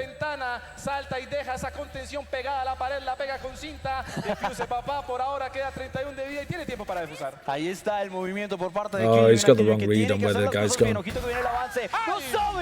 Nice little pre-fire by Vanity. Good idea.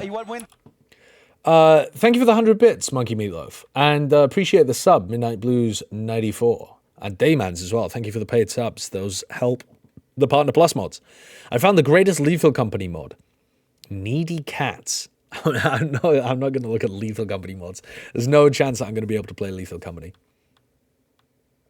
All right, so yeah. So I think they could get more value out of Khalil, but I think a lot of it is just going to come down to them playing less aggressively on defense. Because I don't think you want to force Khalil to take duels and stuff when he's playing Sentinel. It's more that you want to push people into Khalil rather than always trying to have MW be the person. Like, MW takes a fight in one direction and then immediately tries to reposition. I think sometimes they should allow MW to just lock down one side of the map while Khalil locks down the other, rather than having MW so mobile. I think a lot of the time the mobility's good, but it does mean that Khalil just doesn't have that much value, because anywhere Khalil is playing, MW is going to be trying to take fights before they hit the Killjoy or Cypher. Let's skip this round, because C9 winning the clutch there cements their economy. Thanks for the 100 bits, Glua. Alright, it looks like Furia might win this round. No, not quite. Okay, so start of this round again. MW is going to try and get aggressive. Conan couldn't break the dart for him there. and MW didn't cloudburst it. So now they're going to immediately try to take mid control. This is where Conan was droning on Breeze to try to push them back. They cancelled the Omen ult from Jake, and Liazzi was...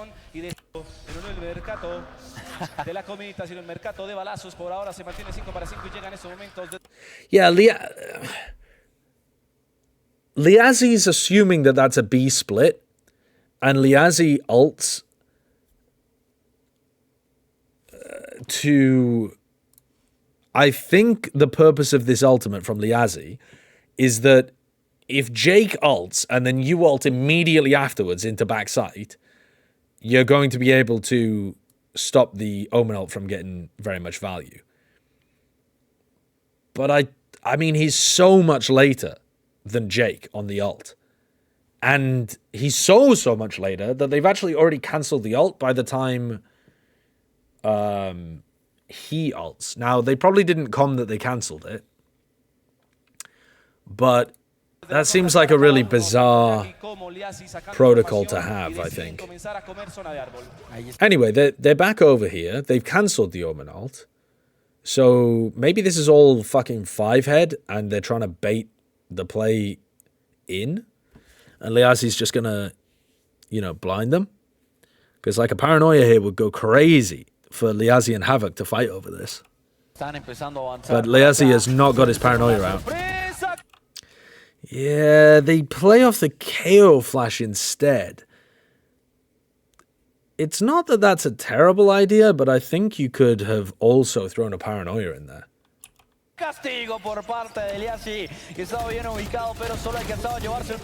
Oxy out duels Havoc.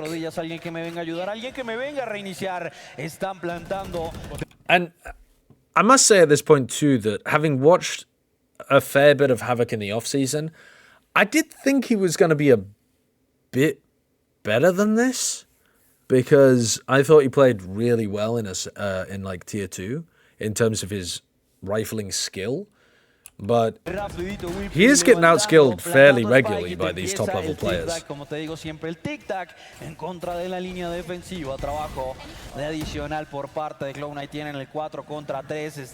think he's still pretty skilled, though. I still think he's probably the third most skilled player on the team. Alright,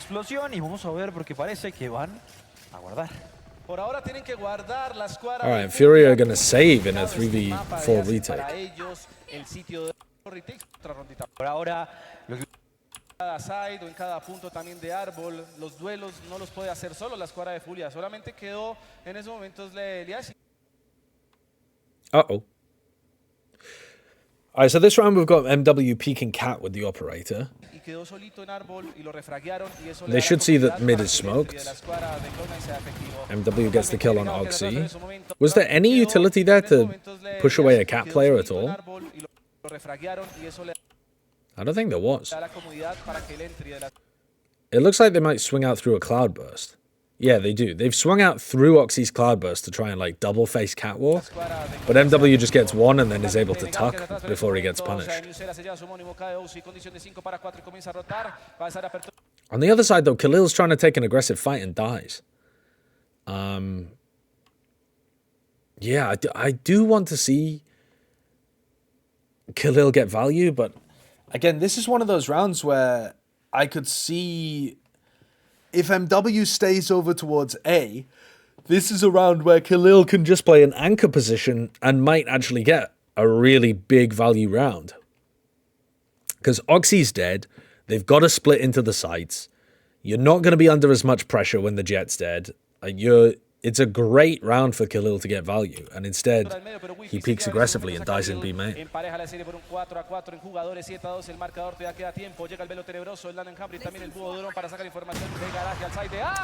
getting aggro again, getting mobile, picks up another, goes over towards B. MW's constantly got the read on where teams are going.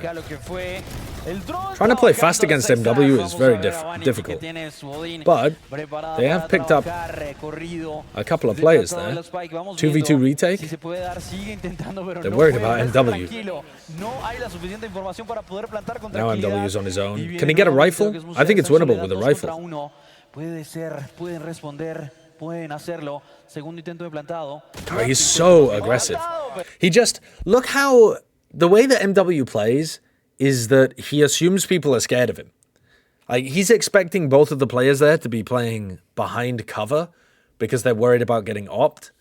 So he's playing so ballsy, opening himself up with the operator to many, many angles, because he just assumes his opponents are going to be terrified and hiding. And I think the less respect you give MW, the better.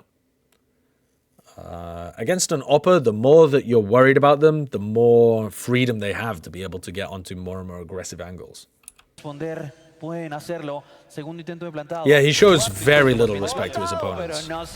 And yeah, I would be scared as well. And I think it's reasonable for teams to be scared of MW because he's fucking crazy.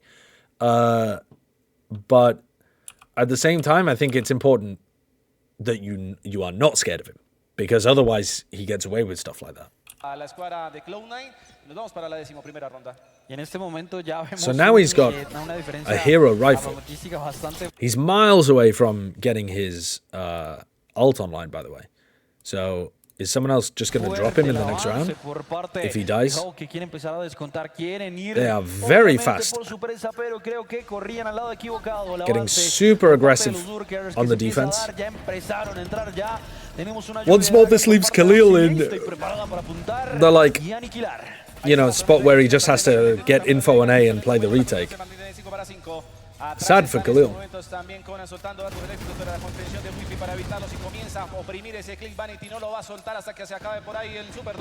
Comienzan a plantar la spike, 8-2 el marcador, ahora la situación de retail la tiene que efectuar la escuadra de Furia, la fragmentación que llega por Kevin, pero por ahora no sacan información, ahí estaba también Jackie correspondiendo a Havoc, condición de 5 para 4, otra vez la Furia del cazador, también en estos momentos el paso sombrío lo van a encontrar, si señor por el generador, pero rápidamente corresponde Musera, Uzi que se lleva en estos momentos Aliasi, doble para Aliasi, ahí estaba, pero Khalil con la Cherry se lo lleva a Uzi, ahí estaba, condición de 3. There's only 7 bullets left in that gun.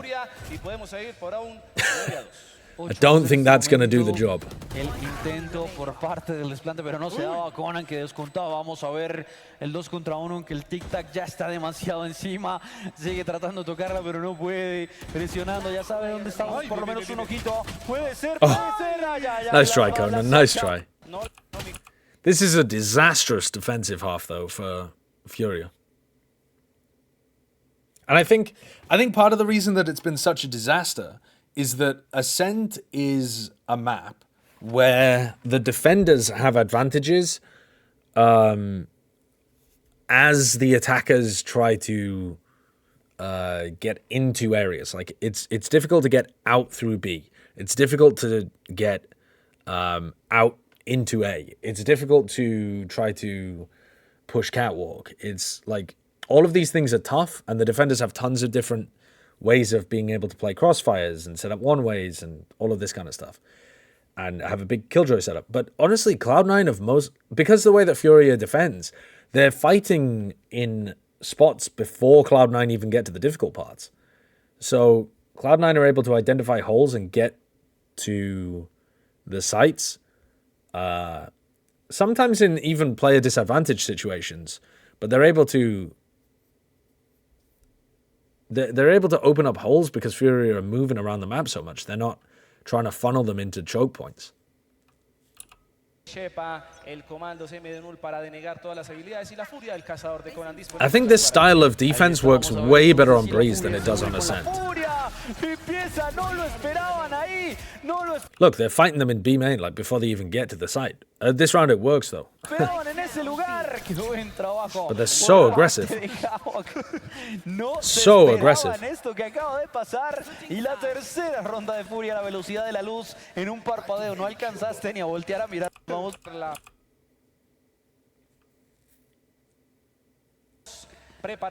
Is this the wrong approach to the map? Yeah, in my opinion, it is, yeah.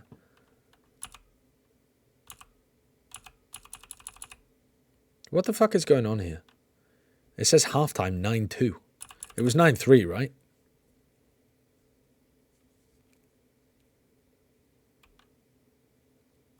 Yeah. Oh.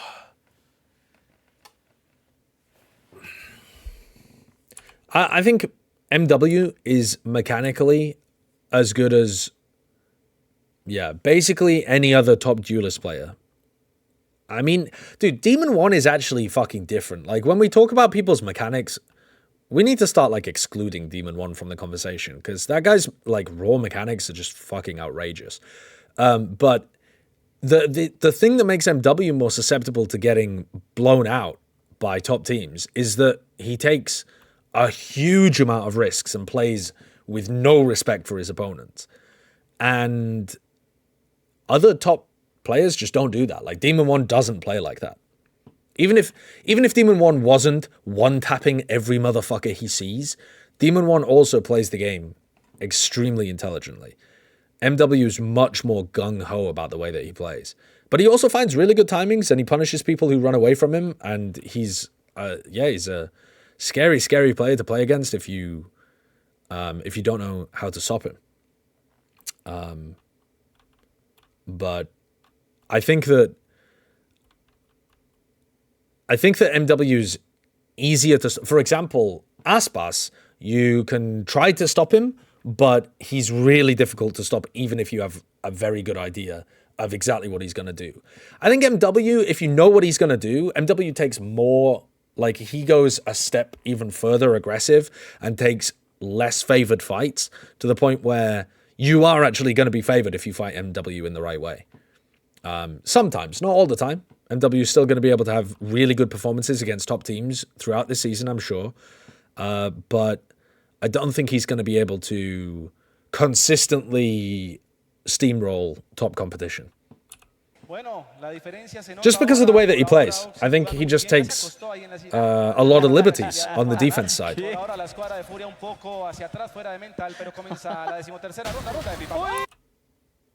Holy mother of God.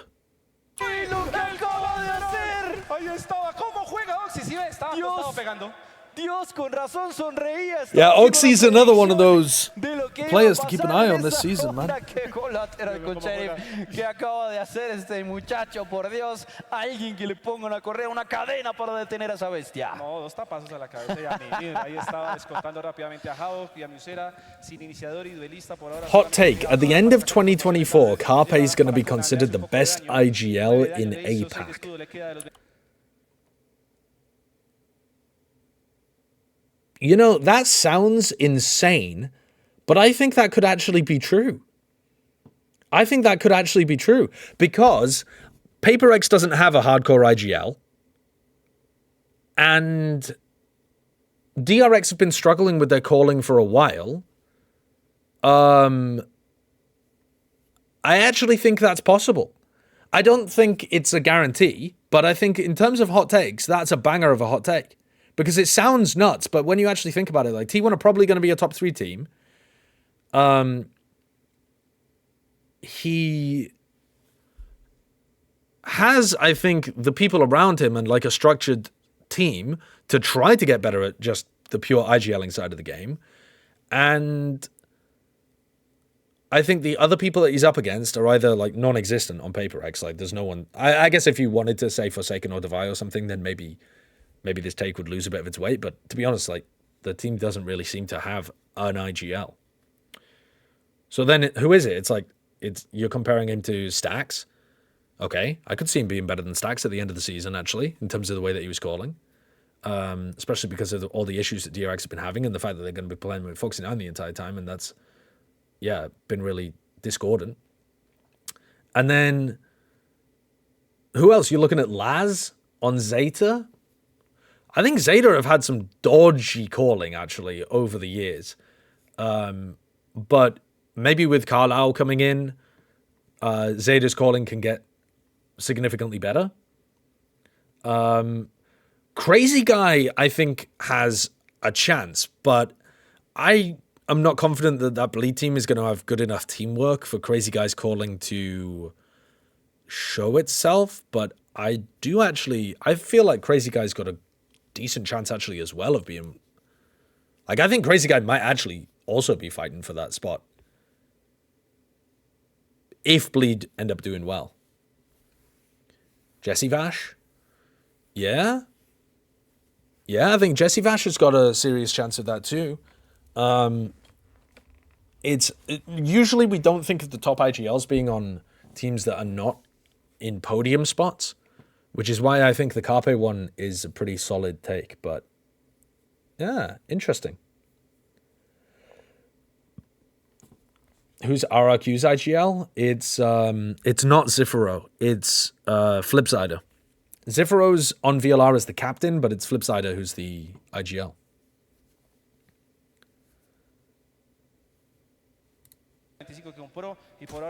All right.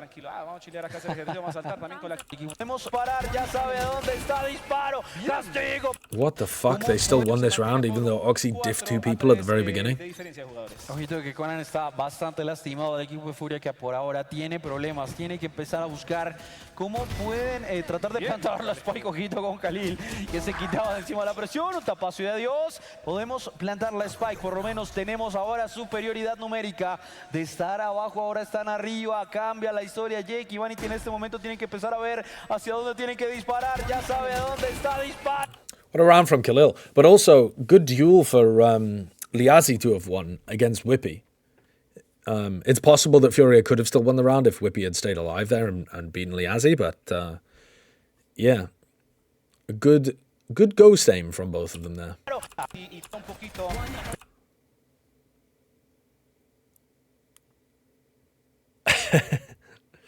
I don't know whether APAC teams do try to copy from other APAC teams. I don't know. I don't think the 6-man roster thing is something that people have copied from each other. I think it's a holdover from other APAC. I think it's a holdover from other esports that have been very popular in the APAC region. Large rosters are more common in League of Legends, in Overwatch. I don't know if they're more common in Sudden Attack or Crossfire, but if they are, I think that would also probably contribute.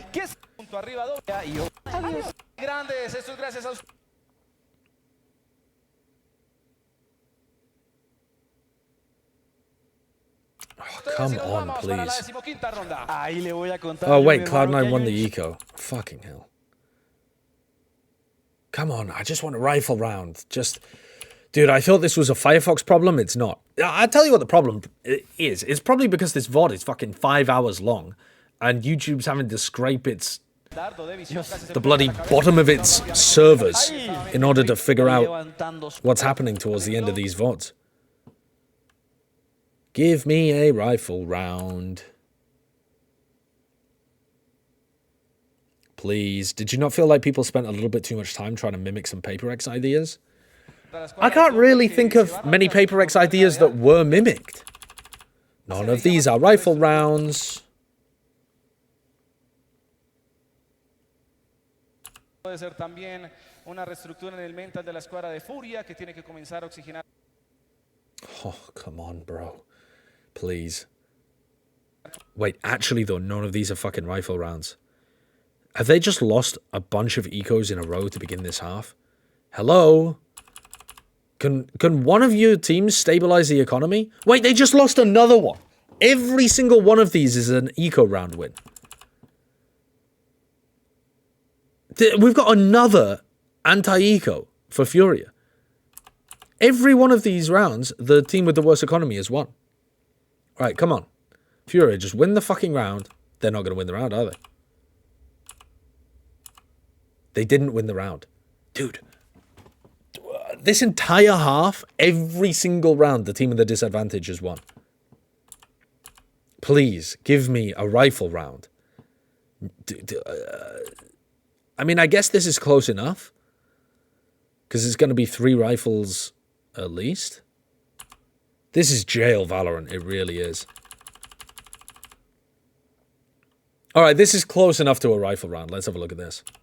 Llegan las emociones en esta 19ª ronda. Ojo, porque en este momento la escuadra de Cloud9 la puede cerrar por un 2-1 en la global. Nos vamos para punto de serie y punto de mapa. Llega la flecha rápidamente en estos momentos de Vanity. Elige el So, Havoc died to spam through the smoke, I think. They're trying to set up some spam, or maybe like a flash recon peek. into mid. It doesn't work. They flash for Oxy to take a peek and try to back off. He gets droned. He's probably going to need to pop his dash here. Nope. Okay, fair enough. Nice from Khalil. I think Khalil is going to want to get pretty aggressive on their attack sides. I think Khalil was at his best when he tried to take aggro lurk timings on the opposite side of the map to the rest of his team on attack side. I just relied on the ability to isolate 1v1s and win them.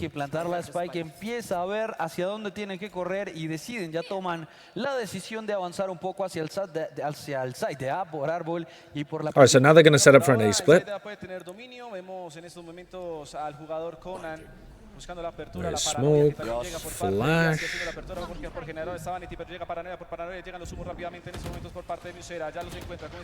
They're smoking for their player in hell.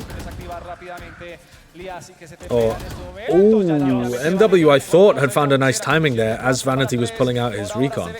They're going to double swing through. Nice. You can see the comm there in real time, right? Nice from Khalil and Liazi to control Heaven. Good little combo synergy there from Liazi and Khalil. One of them got inside the smoke. Like, okay, so they'd fucked it up the first time with MW just trying to take a timing on Vanity. But I don't think that's too crazy, to be honest. Like, when the guy's throwing a recon dart in there, that doesn't seem like a bad timing to go for a swing. He was just a little late with it. But anyway, after that, he certainly could have waited for a teammate to try and double swing Vanity. But after that, one person dominates the smoke, another person runs in to get inside. They both double swing to try to kill Vanity. Then they come back out of hell and control this Heaven area. And now they're going to get the plant down. I think good overall ideas for Furia. The more teamwork moments they can find like that, the better this team is going to be. Rather than everything just getting chaotic and taking 1v1s. Flecha para identificar ubicación, dice adiós, dice yo me voy. Creo que no va a intentar, ya el tiempo no le da. Vamos a salvar este armamento y nos vamos entonces con la séptima ronda para el equipo. Am I casting America's kickoffs? Yeah. Cloud Knight que nos dice, esperen un poco más. Hay momentos como este donde Furia juega espectacular, juegan juntos, saben cómo hacer apertura, saben cómo sacar información, jugar una partida estándar muy interesante. Aunque cayó primero Havoc, I can see Furia crumble like Carmen Core did last year if they give MW too much control of the team like Scream had. I don't think anyone's going to be like Carmen Core of last year, because the Carmen Core of last year, like, okay, MW doesn't believe that the game should be played a fundamentally different way. I mean, if you wanted to split hairs, you could say that he plays like a crazy aggressive defense style, and maybe that's not the best way of playing certain maps. And, you know, I would agree with you on Ascent, but come on, that's not the same as playing no duelist Haven, like triple initiator Haven or whatever. Like, Scream's ideas of what comps to play were just actually gooped up on a Thursday afternoon. And then on top of that, he had no IGLing experience. Well, MW isn't the IGL. MW, as far as we're aware, is not coming up with team comps, not IGLing. He just is helping put the team together and is a big focal point of how the team plays. So I think that you don't have to worry about that. It's not even going to be comparable, in my opinion.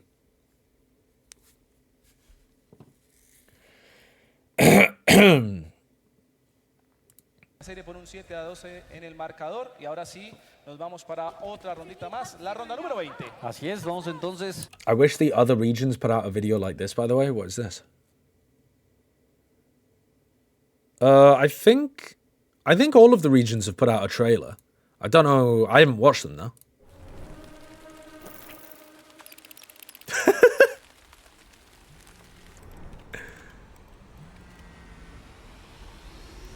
형 가야 돼. 빨리 가야 돼.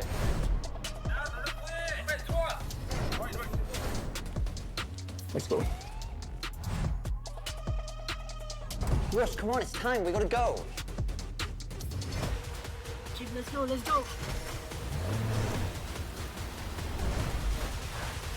One ticket to Korea, please. Yeah, I just want to pause and say that I agree in terms of the Pacific, like, pre-recorded feature video content. I agree, is the best. Will be touching down in Seoul, South Korea for the kickoff of VCT Pacific 2024.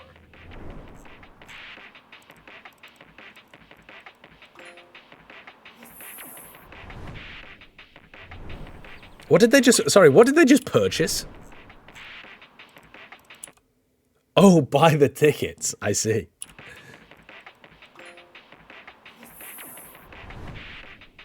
Paper thin in the cockpit? Yeah, I'd let him into my cockpit.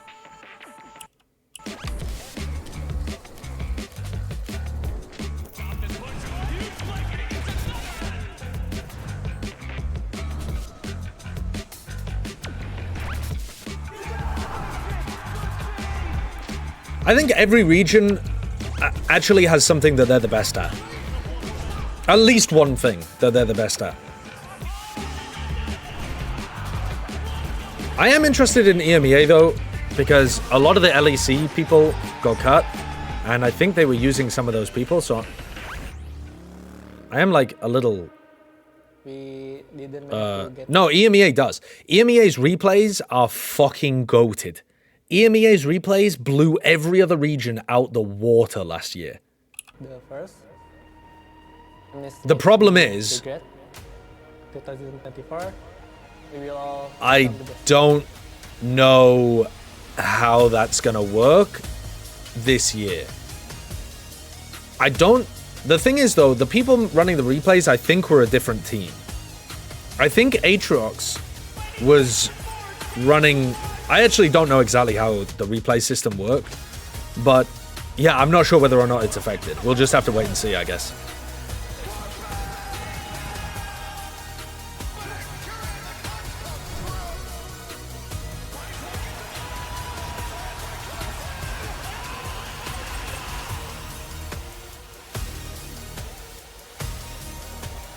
No, I don't think Atriox is gone, is he? I saw that Mel wasn't rehired, but as far as I'm aware, Atriox is still running the replays in EMEA, isn't he? It's our time. All right, that's pretty sick. Yeah, I like that one. That's good. That's good. What was this one? The NA trailer was so good. I haven't seen it yet. Was it this? Oh no, this is the G2 thing. Yeah, I'll watch the G2 thing, but where's the NA trailer? Has anyone got that? Con esta nueva ronda nueva llevarse ya la ronda y full buy para el Let me watch this round, actually. Wait, why is Cloud9 half buying on the final round? Oh, wait, no, what am I talking about? Dude, I thought Fury was in the lead for some reason. equipo de Furia que quiere llevarse la octava y empezar a generar un poco más de ruido. Ronda número 20, activa rápidamente Musera, la tormenta de cuchillas y el punto cero también efectivo por parte de... Am I losing my mind? Or does this smoke with a recon here make no sense? Because if there was somebody trying to play aggressive in close mid, they could just hide inside the smoke to dodge the recon dart. So surely anytime you're smoking here, putting a recon to clear close mid is just nonsense. Why would you run that ever? Otro más que cae, sí señores, ventaja numérica para la escuadra de Furia, se puso furioso 2-7 en el marcador, saca la frag, se van hacia atrás y comienzan a jugar más ordenado. Watch the G2 video and then we'll give you the NA trailer. I'm not going to get held hostage by the chat. Sabía que tiene información. En este momento, Shepas que se llevaba la vida de su dual. Ya tenemos a uno de los robots por fuera y vamos a descontar el 1-1. En este momento 4 contra 4 y todavía no hay ningún impulso de querer ingresar a plantar la spike. Yeah, if they're going to knife market and recon close mid, they already have full mid control. They don't need to smoke it. So, yeah, I'm just a bit confused what was going on there. Probably just some miscommunication. Do 10 push-ups and 18 jumping jacks? Dude, Van Silly. I went to the gym this morning. I haven't been to the gym in 8 months or something. I went to the gym and did 14 miles on the bike. at like 7 a.m. I'm on the fucking grind. I'm gonna try and do it every day while I'm here. Because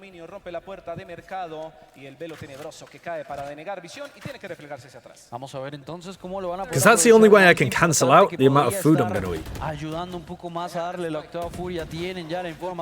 Okay, Vanity just right-clicks Khalil. No. Oh my god, MW.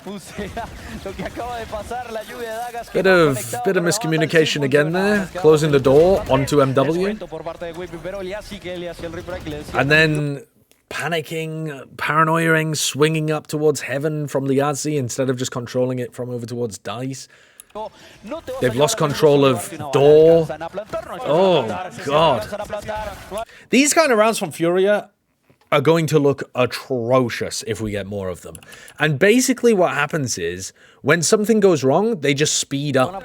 And I guess the problem here is that there's only 30 seconds left on the clock when they actually end up going for something, but these kind of moments look disastrous from Furia. When it gets chaotic and scrappy, it just looks real rough. Yeah, so many eco rounds lost there from Furia, but also a few from Cloud9 too.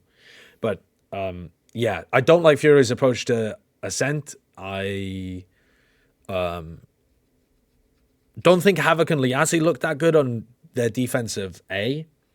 But to be honest, you can't really see much of their defense beyond what MW does because he plays so far forwards that everything revolves around him. They don't have, like, you know, you can't really see what a defensive A main looks like because they only did it like twice.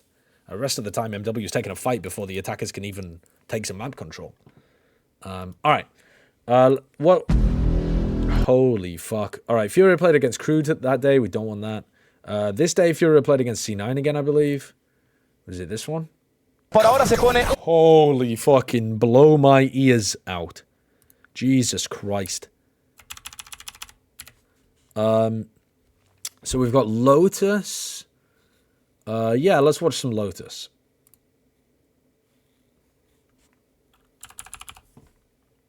Here's the NA trailer. Let's have a look at it. And second back.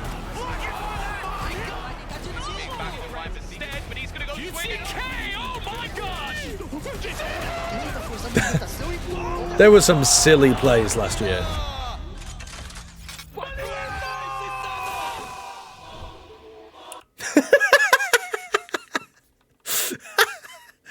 What the fuck? When you're 2-0 down and didn't really have a chance, so I did not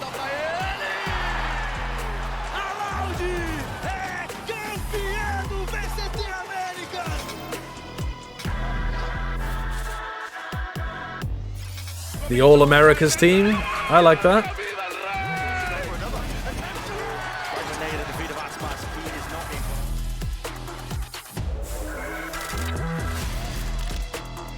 Cold Revenge. Is that how I would have framed NRG? I don't think I would frame NRG as a revenge story. I understand that they came second, but they've always come second in domestic events. It's just like a hurdle that they've never been able to overcome. I would frame this as the fucking super team. I understand what they're going for, but it's not how I would have put it personally. Revenge against Billy Billy? You can't do that in Americas. Now into 1v1s. Individual fight. Just waiting. Victor swings across. Swing! Able to get this. Short 4 seconds. He's got to go! Oh my god! For James. To strike just enough time.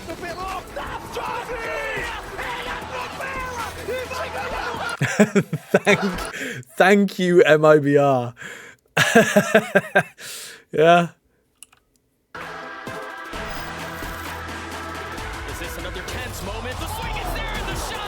Dude, I am looking forward to watching Sentinels play so fucking much because that man there, Tens, not this man, but that man there, Tens, is going to be doing some of the silliest shit you've ever seen on Smokes. I am so fucking hyped for this, because we haven't seen somebody genuinely mega talented play silly bastard Omen, like, for so long.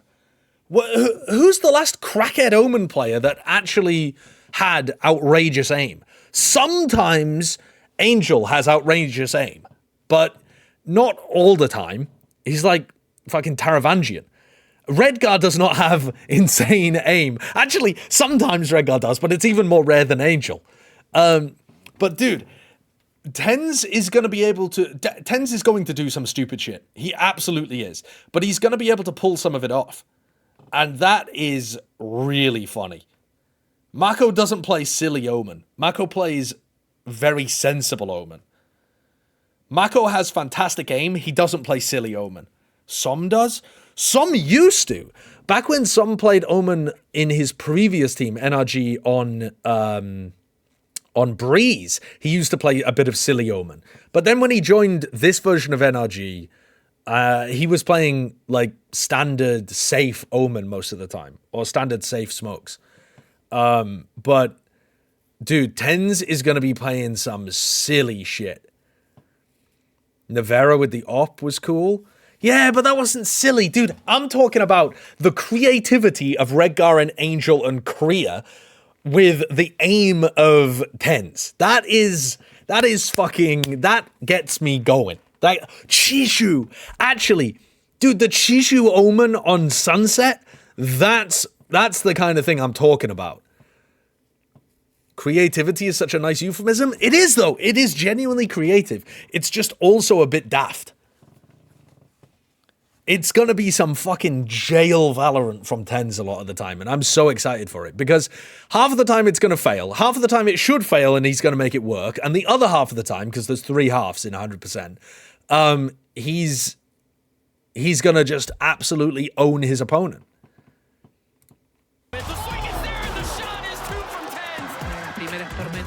I'm genuinely mega excited to watch him. And we are not done yet. G2. It's inevitable. EU tries to hang on to it, but no! It's Trent to find the final kill! The reinvention, and it's only Jorgamo stood there. I like that. The same old story. The winning squad gets dissolved the moment they win and never gets back to what it was. Hold on. I'm here. I'm here. No talkie. I'm here. That's so funny that they showed Tens with the caption "New Faces." No, he's not. I'm here. Here with Storky.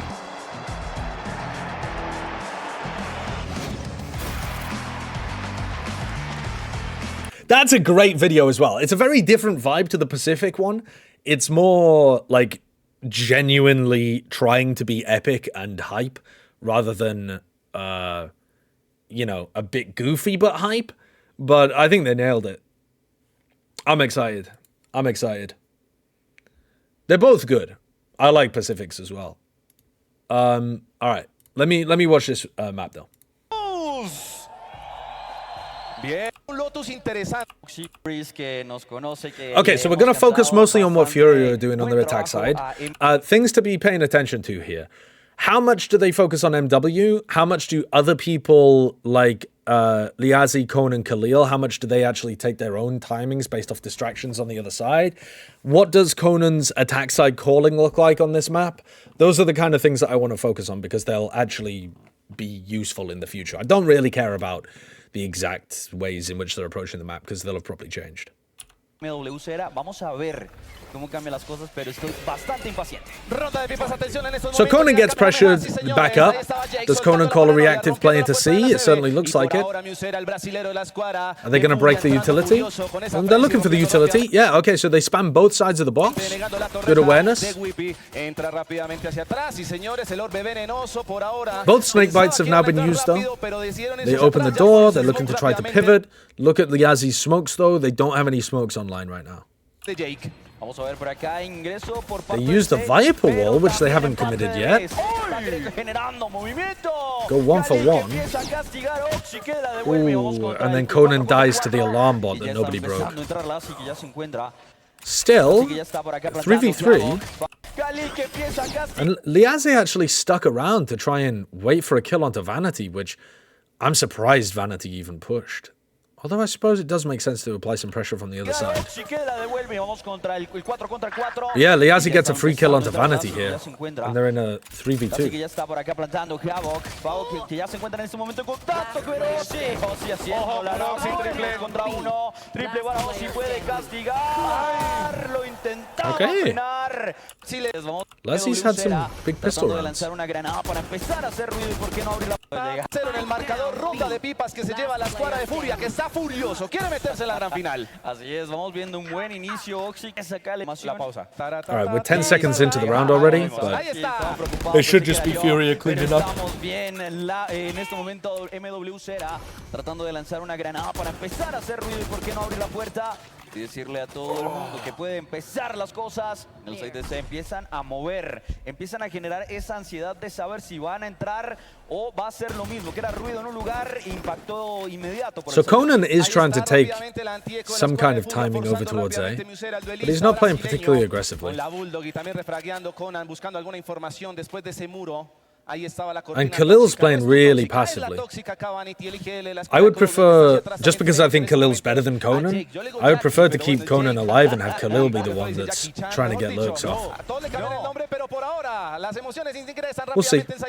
We'll see how they play. Efectivos también por parte de Musera. Entra a plantar rápidamente Liazi los nano enjambres de Khalil para evitar también la rápida. Setting up aggressive nanoswarms to stop the eco flood coming through, but round's over.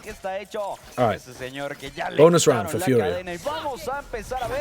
They don't have lobby. Conan calls a react into C.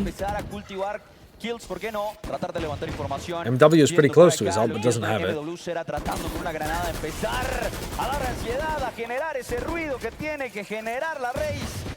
Y recorrido para tratar, obviamente, de farmear un orbe que estaba a la expectativa. So this time Conan and Khalil have both gone forwards on B. La estándar que se va del lado de la escuadra de Furia, deciden comenzar a saquearse, los intercambios. Comienza a pegar, pero no más a nadie. Todo en estos momentos con Musera, que Good coordination there from Havoc and MW. Lovely flash from Havoc. Así, señores, córrale, eche para atrás, corra rápido, Jake, porque si no te van a romper, Jackie. Ahí estaba, lo vemos en estos momentos. Conan que va por detrás, doble para Conan en esos momentos, se la lleva al bolsillo, comienza a refragar también con la paranoia, la mordedura de la víbora, tratando de evitar el entry rápido de Jake que se va. Ahí, señores, comenzaron a dibujarse, ahí está. The flashes from Havoc were perfect there, and I think in general, Havoc's looked like a really, really good supportive flex player.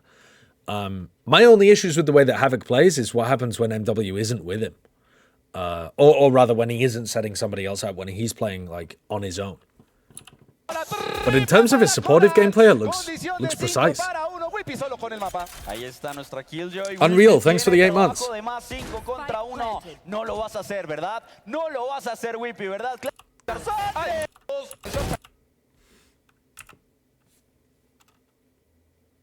Black screen, PogChamp. Unreal, thank you for the 8 months. Silent, thanks for the 100 bits. Tens will play like Redgar and Angel, fuse to create the ultimate troll omen, but get more kills than both of them combined. Yeah, I think that's quite likely. You want my dude, hot take. Oxy will jet diff Demon 1 in the winners of A group. Nothing to lose versus pressure of being champs MVP.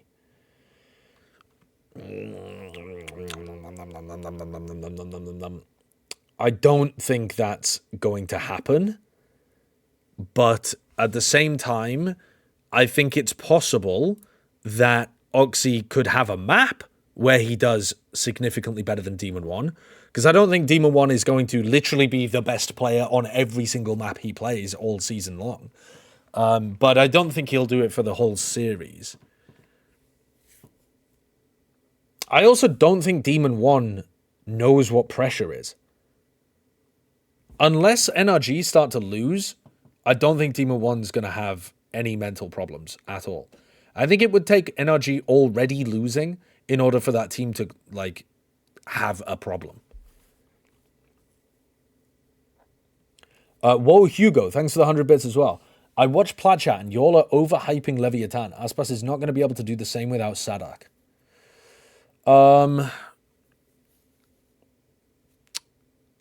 First of all, I disagree generally because I think that Aspas is a really intelligent player and will know how to set himself up, and I think that Aspas can call for his own supportive utility. He's not a mute. Secondly, we've already seen him in the offseason have extremely good performances. And thirdly, he's on a team with other really good players too. Like King's a great player. King has okay, so I've been a little critical of King's approach to the game and his mid-rounding because I think that he tends to rely on set stuff a lot. But his set defensive ideas to set up Aspas are still going to be insanely good. On the attack side, that's where we might see some cracks form from King's IGLing. But I think the defense side, Aspas should continue to just be nuts.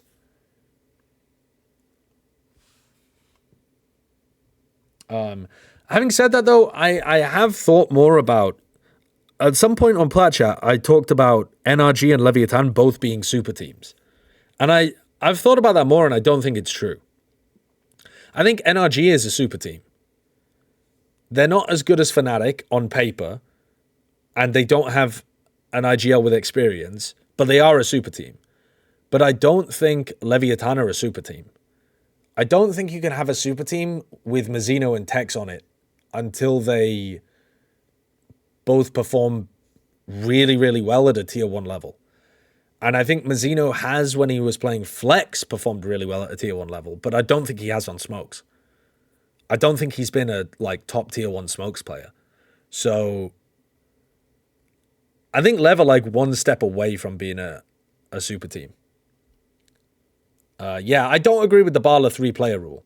I don't think 3 out of 5 makes you a super team. I think that's too broad. By that definition, Cloud9 from last year when they had Ye, Leaf, and Zephyr could have been considered a super team, and I just don't think that's true. And you could call Sentinels a super team as well. I think, dude, Sentinels this year, now that they've sorted their roles out, are closer than they were last year. But last year, I don't think they were a super team. This year, I don't really think they are either, but I think they might be getting closer. I think 4 out of 5 minimum. I think actually, in order to be a super team, you need straight up either 5 out of 5 or 4 out of 5 to be considered a super team. I don't think Leviathan counts, in my opinion. You all called that C9 squad a super team before they played, to be fair? No, I never did. I never fucking did. $2 for ketchup. I actually have a tweet at the beginning of 2023 where I tweeted, Fnatic are the only super team in VCT. And I think that's still true. They were the only team that met the definition of super team for 2023. But I think in 2024, Fnatic is still a super team. And I think NRG are now a super team as well. I think there's more reason to be doubtful of NRG than Fnatic last year, but I think that they do qualify as a super team. But yeah, other people were definitely saying that. Other people on Platchat were also saying that, $2 for ketchup, yeah. What about Loud? Loud, when they were formed, were a Brazilian super team. But we didn't know how good some of those other people were going to be. Loud were not a super team when they formed because we didn't know that Pancada was going to be incredible. We didn't know that Aspas was going to be incredible. And actually, we didn't know that Les was going to be incredible either. When after they won so much, now if you put those players onto a different team, or if you reformed Loud, they would be considered a super team because of what they've already accomplished. But when they formed, they were not a super team because they hadn't had that prior success already. They actually built that success from that roster. A super team must be formed from pre-existing top-level players or players that have been extraordinarily successful, which makes NRG and Fnatic a super team, I think. Tienen que limpiar por completo. Furia que empieza enfurecido. No, I don't think Cloud9 were a super team last year. Tercera ronda bastante importante. Vamos a ver Leo was never successful before Fnatic. Okay, whoa. Yes, he was. Yes, he fucking was. Leo was considered an absolutely unbelievable talent when he was playing for Guild. Just because yeah. So that's the other thing. You don't have to have won. You don't have to be like a world champion or something. But you need to be like an elite level player. And so, yes, I agree with you, Cavalry Archer. Guild themselves didn't accomplish very much. But I think you need one or the other. You either need to be an elite level player or have won a Masters or Champions whilst maybe not being considered an elite level player. Like, I suppose Victor has never really been considered, like, for an extended period of time, a dominant player. But he's still accomplished so much that he is, like, entitled to a spot as, like, a super team player, in my opinion. But yeah, Guild had Leo, Trex, and Safe. That team was stacked with talent. Stacked with talent. I think Tex is going to be really, really good. And I think Mazzino is going to be better this year as well. But I still don't think that team qualifies as a super team this year. Wouldn't, by that definition, Na'Vi be a super team? No, because again, guys, Na'Vi... Okay, dude, holy fuck, I feel like I'm having to go through the same definitions over and over. Na'Vi, when they were formed, those players had not accomplished things before Na'Vi. Like, the Na'Vi core was basically just FBX. And when FBX formed, those players had not done a lot. Zipan was known because he was in Fortnite. And, you know, Xiao had been playing on, what were they called? Party Parrots. Like, these players had not had big accomplishments. If players were dominant in previous FPSs, then that would be really interesting, but we've never seen that before, where like 5 players... Well, actually we have. We've seen like that in the original like T1 roster, way back when they just had... But people would call those like, you know, a Counter-Strike superstar team or something, but they never did very well, because as it turns out, it doesn't matter if you're not good in Valorant. Yeah, but you can't... A team that starts out... Like EG from last year don't become a super team just because they won champions. The concept of a super team has to be based around them forming like that. I can understand, though, that if you aren't exposed to traditional sports, the concept doesn't really make too much sense, but it's about how the roster is put together, not how they actually perform. Like, for example, you can have a super team that flops. You can have a super team that finishes middle of the table. It's not about how they play. It's about how they're put together. Intentando ver en dónde se encuentra, no sabe por dónde está la línea defensiva. El side de B que en este momento se pinta de furia. Situación de... So anyway, that all started because I wanted to talk about us overrating Leviathan. I don't think we're overrating Leviathan, but I also don't think they qualify as a super team, and that's, yeah, I said that on Platchat, and I disagree with myself now. Monkey Meatloaf, thanks for the 100 bits. Teams expected to shit the bed. Oh, I don't want to... There are so few teams expected to shit the bed. In Americas, anyway. How far off being a super team was last year's Team Liquid? Pretty far, I think, to be honest. Because I think the way that they constructed the roster didn't make very much sense as well. Like, I don't think Soulcast and Redgar, and to be honest, like, I don't think Yampi either, even though Yampi at certain points has been a red-hot player. Realmente impecable, ¿no? O sea, se lleva una económica Anyway, sorry. Let me focus on this though, because I've got a lot of VODs that I want to get through, and I don't have very much time. Yeah, I think Safe does count as a superstar player. Like if Safe was on Leviathan instead of Aspas, I think it would still count for the same points towards being a super team. I think Aspas has more weight on a super team, but Safe would still count.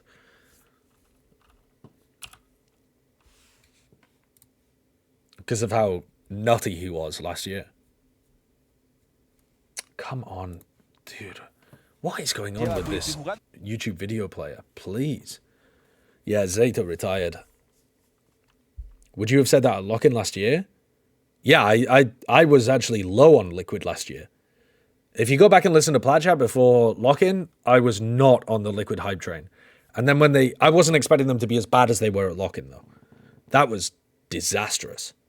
Muy bien, ahora en este momento nos vamos. Oh, se corresponde a Misera, pero Hawk también se lleva a Jake. Condición de 4 para 4 y ojo con el one way. Qué buena. Uy, estaba en este momento en un pixelito tratando de asomarse. Tex was really, really good on the guard, but that's still tier 2 Radiant. So I don't think it counts personally. El equipo de Glow en este momento que tiene que empezar a moverse, tiene que empezar a avanzar. Es una defensa, pero avanzando, buscando. Quieren recortar. Ojito con Oxy. Oxy en cualquier momento podría tener contacto con Liasi. Liasi que le... This is a really interesting round. So they've pushed out and they've killed MW. So now they're in a 4v4 where C9 doesn't have smokes. So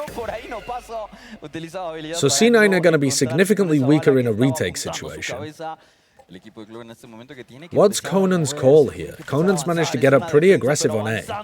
Liasi here has the spike. If Liasi dies, the round gets so much more difficult. And now Liasi's died, and the spike is dropped, and the round is so difficult. And Furia just kind of look like they don't have a coherent game plan here. Conan's trying to work his way up towards A. Havoc's trying to lurk his way into B. The spike is kind of between B and A because they don't know which direction they want to go into. Now the spike gets dropped. It's a mess, this round so far from Furia. They needed a decisive comm on what they were going to do with Liasi. Do you think Zekken counts towards being a super team or no? I think personally I would because of the quality of player that he is and the fact that he's already been able to have some level of success when he was playing for Exo.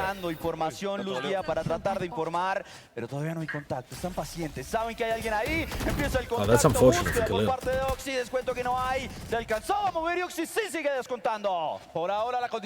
Yeah, this round has been... This round was a real indictment of the decisiveness of how Furia are going to play in complex situations. Escudo, thank you for the Prime. Has there been a player that was really good in Tier 2 and not played at the same level in Tier 1? Ooh, I'm sure there has. It's just a matter of me thinking about it. Wolfen? Yeah, I mean, XMS is honestly the first one that comes to mind, though. Because XMS absolutely crushed Tier 2 playing Chamber. And then he came into Tier 1 and motherfucker looked lost. Absolutely lost. But yeah, Wolfen looked like he had a lot of promise. He didn't crush Tier 2, but he looked like he looked really skilled in Tier 2. And then he came into Tier 1. He was on a pretty dysfunctional team. But Wolfen did also look like he didn't adapt to Tier 1 very well. Who else? SK Rossi? Yeah, but that's even weirder because SK Rossi... The thing is, a lot of the Tier 2 in the earlier years, like when SK Rossi was playing, he wasn't playing at like top Tier 2 Pacific level. He was just kind of dominating in India, in like South Asia. So that's a bit different to somebody like Tex, isn't it? So, yeah. What about Ye? Well, yeah, he played very differently in Tier 2 and Tier 1. But what they're talking about is somebody who popped off in Tier 2 and then struggled in Tier 1.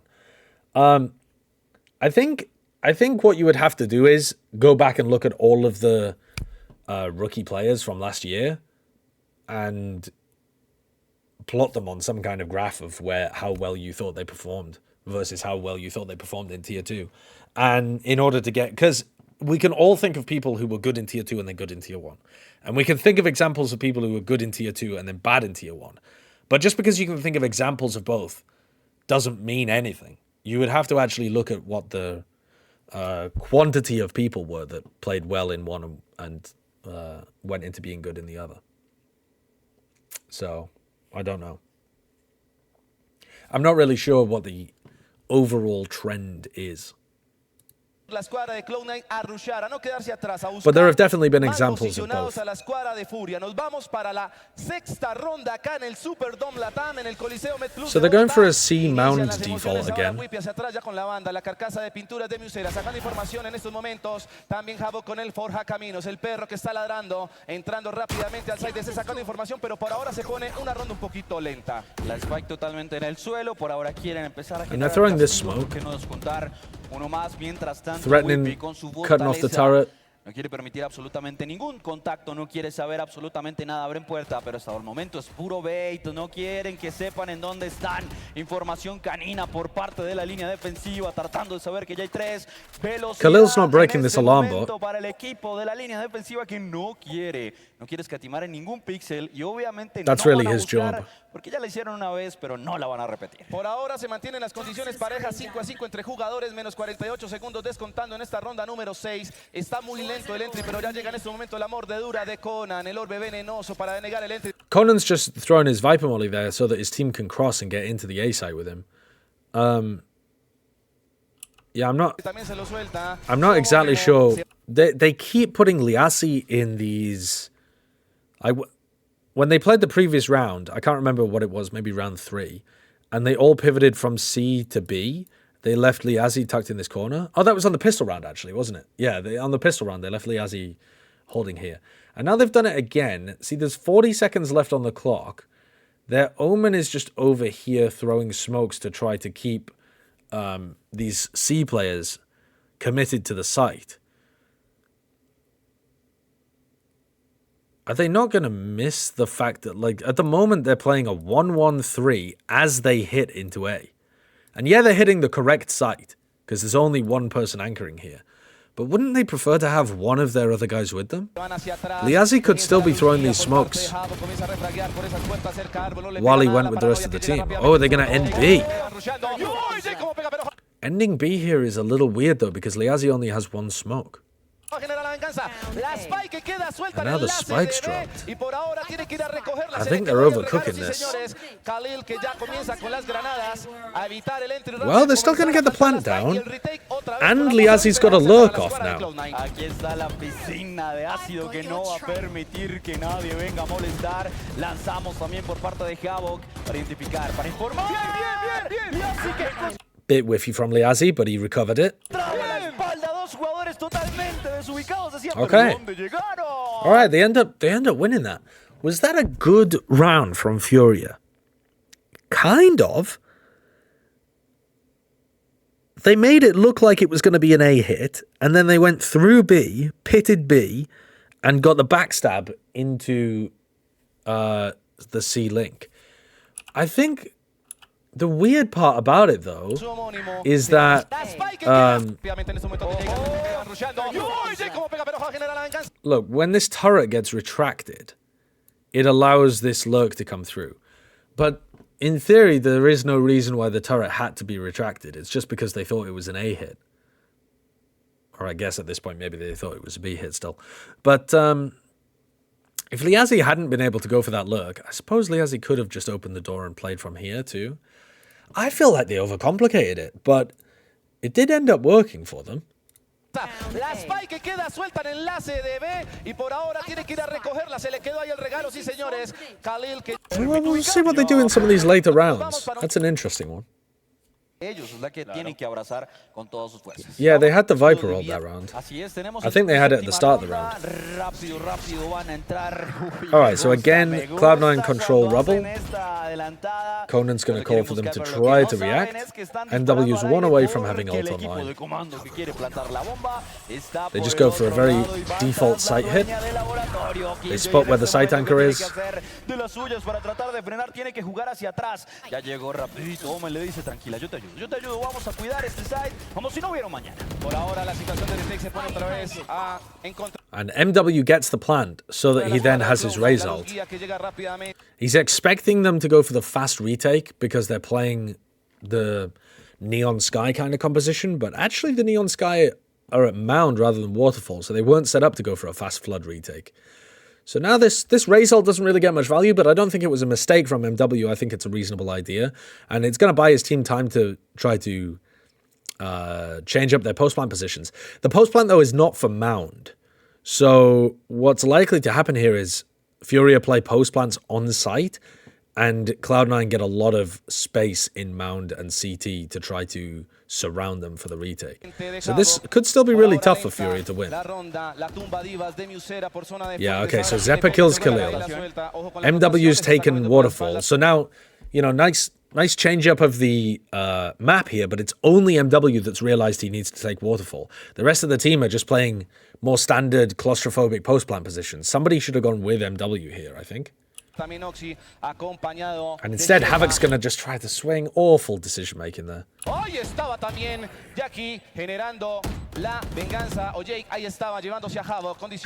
Instead of Havoc doing that, Havoc could have just followed MW into Waterfall and could be playing a kind of post-plant situation from that side. And then you've got 2 Waterfall, 2 on site, and I think that's a much nicer setup to try to play the 4v5. Conan goes 1 for 1. Liazzi kills 2 and then swings. Yeah, I'm not confident in the individual decision making of Liazzi and Havoc, which kind of makes sense, I suppose. They're the 2 least experienced players on the team, but a lot of mistakes coming out from these guys. And to be fair, this was a while ago.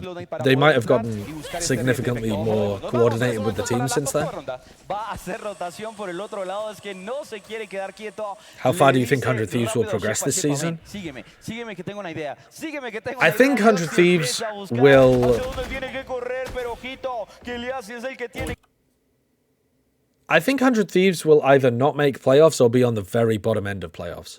I think they'll be in like a serious fight for the bottom spot of playoffs at the end of the season. We'll see, though.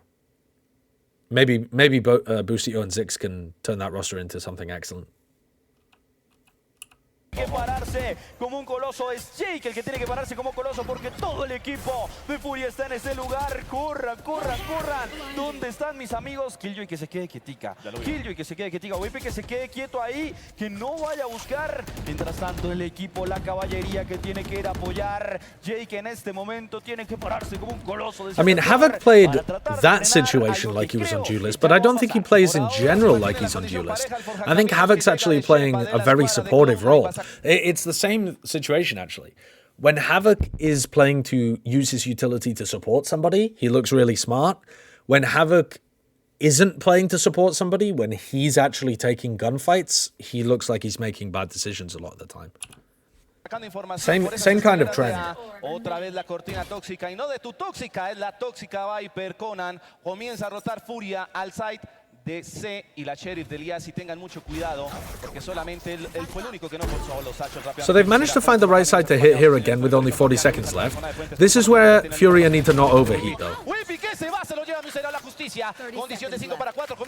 I don't think they needed to do that, but if MW is going to take that fight and win it, then who am I to disagree? Y el equipo que tiene que empezar a buscar de qué forma puede entrar ojito por cascada, que viene una bestia totalmente desatada, pero G2 innovated the Viper Omen on Haven. Aquí no vas a hacer ruido. It was actually Furia, I think, who played Viper Harp. No, was it Loud who played it first and then Furia copied it? I can't remember. It was either Furia or Loud that played Viper Harbor first on Haven, but G2 really perfected that Viper Omen version. Loud and Furia both came up with it at the same time. Yeah, I don't think that's true. I think one of them came up with it and the other copied, but I think Furia played it first, but they copied it from Loud in scrims or something. It was something like that.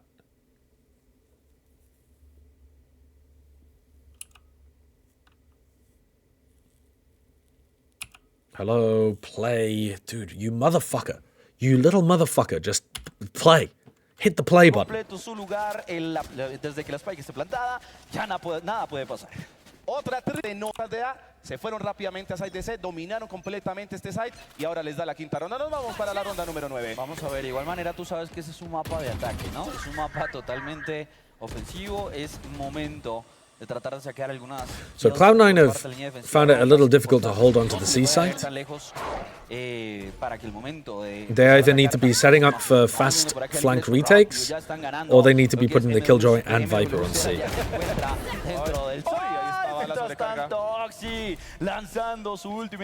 But this round's just an eco. Another nice little flash from MW to peak. Otra vez retake, pero ojo con la sobrecarga, la luz de guía que llega rápidamente por parte de Shepa, tratando de hacer el sustain para Oxy, el duelista de la escuadra Cloud9. Se van hacia atrás, comienza la contención en estos momentos de Whippy para sacar del side a la escuadra. Very far away right now. 45 segundos, ojo, porque lo pueden encontrar. Havoc.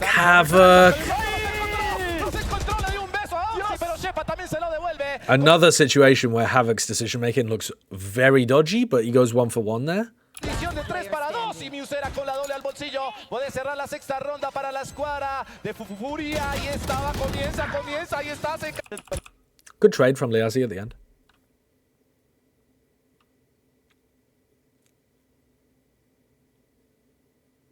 Sliggy said multiple people played Viper Omen and the G2 pulled things from all of them and perfected it. Yeah, I mean, I don't know what happens in scrims, to be honest. I don't know how Sliggy would know what happened in America's scrims, to be honest, either. But from what I had heard, G2 played Viper Omen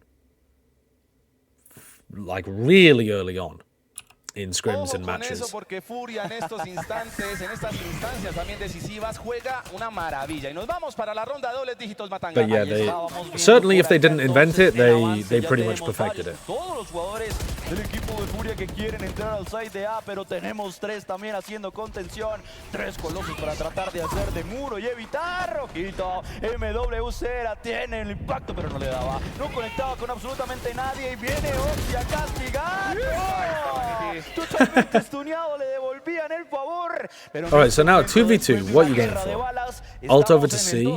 Furia have been pretty good at hitting the right site. Or like ending in the right place pretty often. So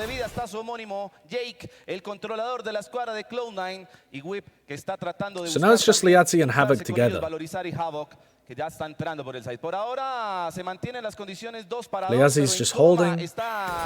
They flash, they know that there's somebody there. They now smoke it. Oh, they're gonna try and push into it. Oh my god. That's a bit lucky, isn't it? That's a bit lucky.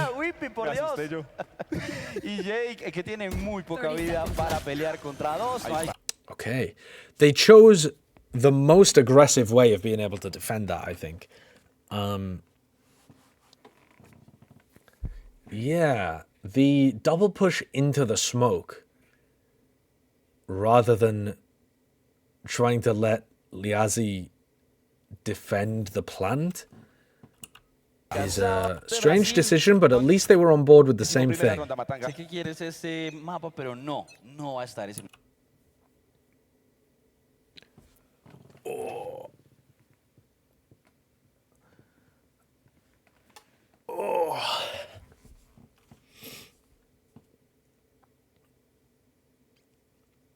Sliggy said that because he was using Viper on Haven when he was at Team Liquid. Yeah, but a bunch of people used Viper on Haven. They just used it terribly. Like, no offense to like Sliggy or Cloud9 Korea or other people that were using Viper back then. But like, that was not the same idea. That was just using the same agent on the map. Like, they were playing it with a fucking Sage. And they were playing the utility in completely different places. And playing Viper Omen on that map doesn't mean that you just lock in the characters. It's a specific style of putting the walls in certain places and having that Viper orb on A, and like the way in which you are controlling the attack and defense side using those two agents. It doesn't just mean, you know, they played it once a long time ago. No, sé que te encanta, pero no lo vamos a tener, por lo menos en este VO3 no va a estar. Lo que sí va a estar es el I highly doubt that the modern Viper Omen comps took anything from Cloud9 Korea Muthi playing Viper on Haven or Liquid playing Viper on Haven. I don't think they're iterations of the same idea. Nube, ahí está el TP rápidamente, el paso sombrío, se cuela rápidamente Liasi, ojo porque Is Vanity gonna try and go for this? hacia atrás tuvo que denegar ya la fosa vípera, comienzan en estos momentos a refraguear una renda semieconómica que tiene la escuadra de Cloud9 que va tocadísima, 7-3 el marcador, el carril rápidamente de Oxy, hombre, la dejante comienza a jugar, ahí estaba también Miser que se lleva a Quibi, Chepa corresponde a Cera, Liasi que se lleva otro más, Vanity se lleva doble, Jackie que se lleva en estos momentos otro más, doble para Khalil, uno para uno, queda Ligele, 16 de vida, con la... Good clutch from Khalil, but let's just take a look at... Una renda semieconómica que tiene la escuadra de Cloud9 que va tocadísima, 7-3 el marcador, el carril rápidamente de Oxy. Why does MW just decide to, like, wide swing into everybody here at Waterfall?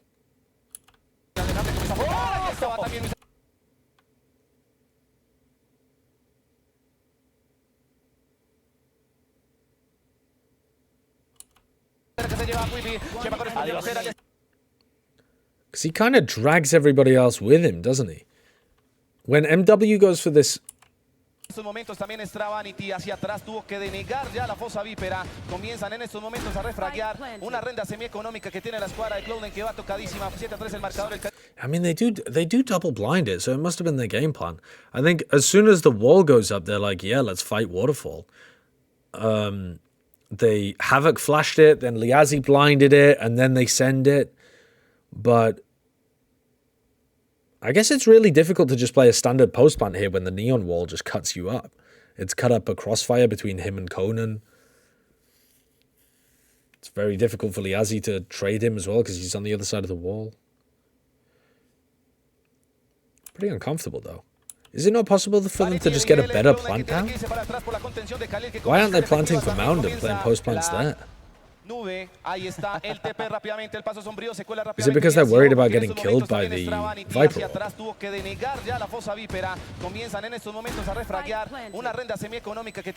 think it must be. Yeah, I can see that it's coordinated, but I wonder whose call that was, because I don't like it. But I'm not sure what else you're supposed to do in that situation, really. Because they've already set up aggressive on-site post plants, and they're having to defend against the flood, and they're all kind of isolated.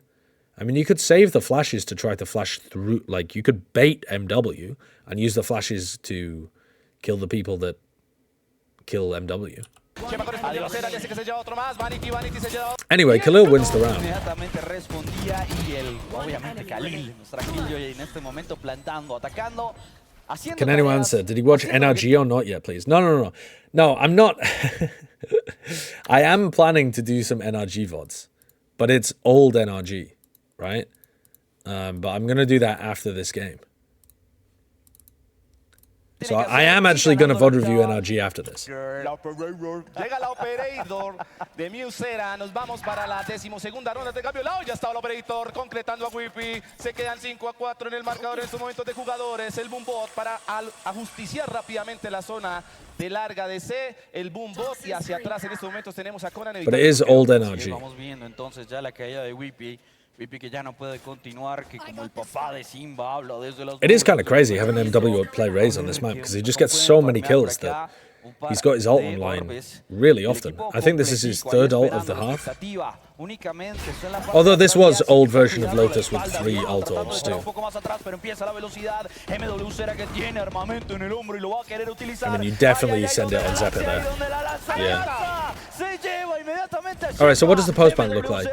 So, Conan's been screwed. Do you have a flash to try recontest this? No. You only have Liazi, and he's miles away. Liazi's playing so far away from the rest of the team here. I don't like how much Liazi is just like an AFK lurk player at the end of these rounds. También quiere castigar desde lejos, limpieza de Oxy, limpieza de Jay. Todo el mundo se quiere llevar ese Spike y vamos a ver si lo consiguen. Ay, Liazi, no me digas que lo vas a hacer. Liazi, no me digas que lo vas a hacer, no me digas que lo vas a lograr. Se alcanzaba a esconder, le van a depusar, no alcanza a hacerlo, sí. Yeah, I mean, it's just... There's nothing cooking there. There is nothing cooking there.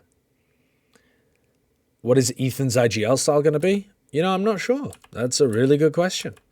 I don't think anybody really knows that unless you've been playing against NRG or inside the NRG comms.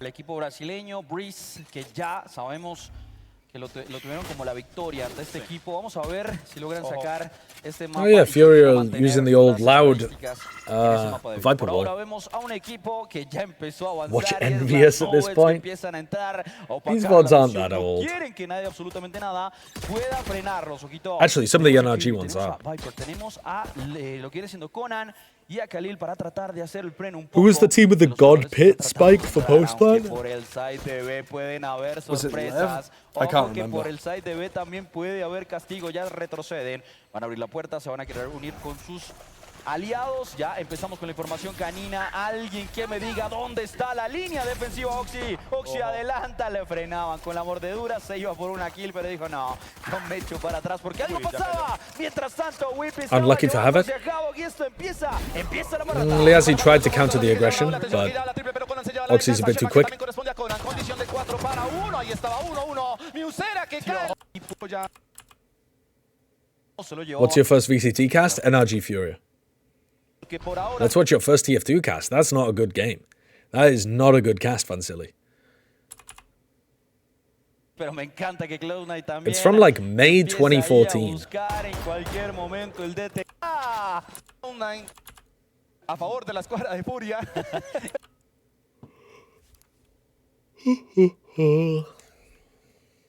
Casi botó el agua. Ya estaba ahí a la escuadra de Furia que va ganando por 2 rondas. Pero ahora nos vamos para la ronda 1. Fuerza de armas por aquí. Tenemos ya todo el mundo con armamento. Holy shit. Y Unlucky. Furia también para MW getting rocked. And Liazi getting rocked. Oxy's smoke through, spam through the smoke is just too strong. Y Miusera, perdón, también por Any fuera. chance you know Vamos Uber's first todavía. cast? I don't actually Full know. estamina para el equipo de Cloud9 que sigue castigando. We can celebrate your 10-year casting anniversary soon. Wait a second, we actually can. Holy fuck. Totalmente violento. A ver, claro que sí. Empezamos a entrar. Se van a encontrar con Khalid que tiene su setup puesto, pero se tiene que jugar hacia atrás. Empiezan 3 jugadores a tratar de defender y Oxy que ya sabe por dónde pueden llegar. Por torre de Venus. Maybe I'll do a VOD review of my old TF2 cast as a 10-year learning moment. Molaquillo y el enjambre de su homónimo sacándolo rápidamente hacia afuera. Oh my god, Oxy, he's just too good with the Guardian. He's crazy.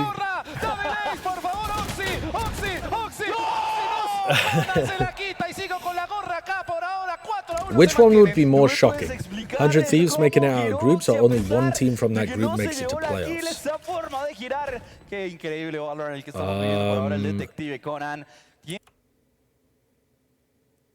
I think it would be more shocking. Oh, good question. I'm not Tienen que sure. jugar hacia atrás, tienen que esperar, aguardar, aunque lo van a empezar a buscar. Creo que no va a haber contacto. I Claro think que sí, it would be ok, more con shocking Jake, que if... se lo puede llevar. Jake que termina la limpieza completa. El equipo de Dude, I'm not Cloud9 sure, que actually. se lleva la séptima y I'm not esto se sure. está empezando a empatar. They're both... La bonus se la llevó en la primera mitad. They both seem very likely. Buen trabajo. But I mean...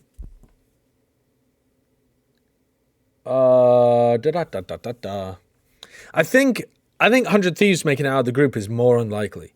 Because even if one of the teams, like for 100 Thieves to get out of the group, if 100 Thieves are extremely good, the second place team in that group, oh, well, dude, I don't know.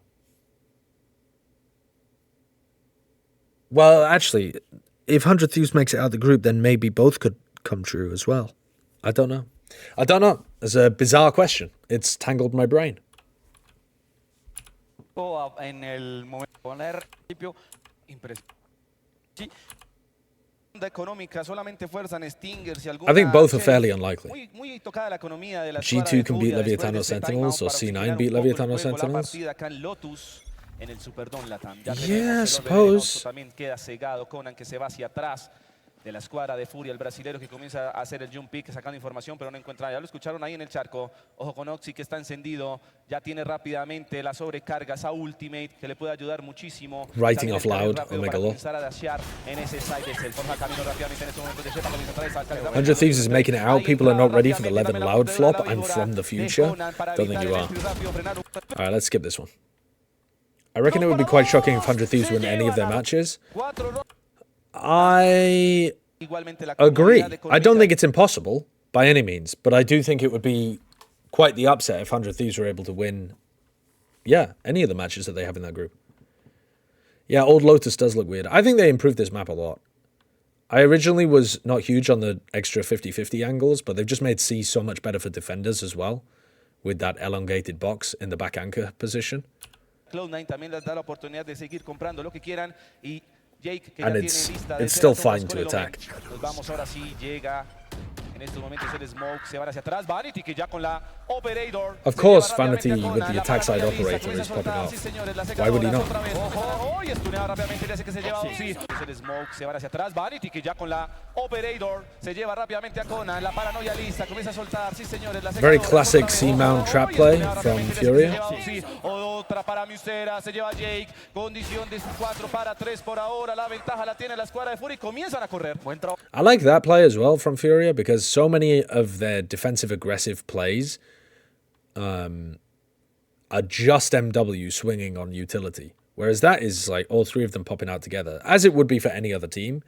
But I'd like to see Furia do more of that, where they have strats that don't just revolve around setting up MW on defense. It's like a whole team crunch. Buscar por la puerta de conexión al side de B, si pueden encontrar algo, pero ojito que es ya nuestra Killjoy Khalil, que se tiene que empezar a enfrentar. It's been months and I still don't know how to play Sunset. What VODs should I watch to learn? What do you play? Información completa de que puede haber ingreso, ya hay contacto, ya están en el site, ya por lo menos saben que pueden empezar a It's kind of important to know what tratar de informarse en dónde role están. you play first. Y empieza en este momento por parte de Shepa el plantado de la Spike. Ahí está Vanity con la operator, tengan mucho cuidado porque ya los encuentra en zona de escaleras casi en el main. Se Deadlock only. Uh-oh. Muy bien con la Cherry, pero rápidamente corresponde Musera. Carcasa de pinturas para sacar información, comienza a recargar y la turba. Oh, Zeppa just running into Khalil's face and killing MW. Queda Whippy solo contra el mundo. Atención que No smoke on the spike, smoking off tree instead. Ahí estaba refragueando, le encontraba, le estaba piqueando también. Ahí, dispare ahí. Tragic for Whippy, actually, tragic. En la cara en estos momentos. Y tenemos la...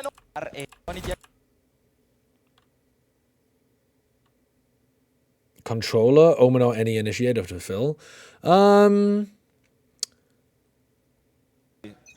Which team plays Omen really well on that map? Because the thing is, most of the time when you play ranked, you want to be playing like a floating Omen because you're not going to be playing with a Viper, or sometimes you'll be playing with a Cypher that smokes B main off. But a lot of the time you just need to be floating when you play Omen on that map, I think. Who plays Omen fairly well? I mean, you could watch some like... If you're playing Omen, I think a few things that you can do are just try to play passively unless your team is trying to... Okay, wait. I'm going to go through... Just for you, I'm going to go through a Valor plant with like... In like 3 seconds of like extracting value from Omen on Sunset. All right, Sunset. All right, you're playing Omen, yeah? Just, let's say you're playing defense, right? Here's some spots that you want to be playing from. You don't want to be hard committing down one of the sites, but I mean, if your team wants to try to hold aggressively onto A, you could try throwing a paranoia for them on defense. Otherwise, using your shadow step to cross here so that you don't get punished as you rotate from site to site, very useful. Playing on top of this box and smoking here, very useful, because when they smoke here, you can see over the top of it and get kills. But this smoke should be your default smoke. Like, even if you're playing miles away, if your team comes, they're coming A, you want to be throwing this smoke for them. It's extremely useful. If your team comes, they're coming B, and your Cypher doesn't have a smoke on B, then just smoke like that. And then you want to be trying to get back in through into B. You can try using your Shrouded Steps to get to, like, this pillar. You can, like, TP to pillar so that you can't get seen on this angle. And then you could try to use, like, paranoias like this if you're trying to stop the site hit from coming through. Maybe they're already through. But if you throw a paranoia like this, then you can start swinging on this side. What else? If you are trying to retake back into A, you've already thrown this smoke. Then you can throw another smoke here. And you can try to get back in like this, or you can try to get back in like this. It's really up to you how you want to play that kind of situation. But, I mean, you can throw quite a nice paranoia for your team on the retake if you want, like this. That's going to blind a player playing default and blind a player playing back there.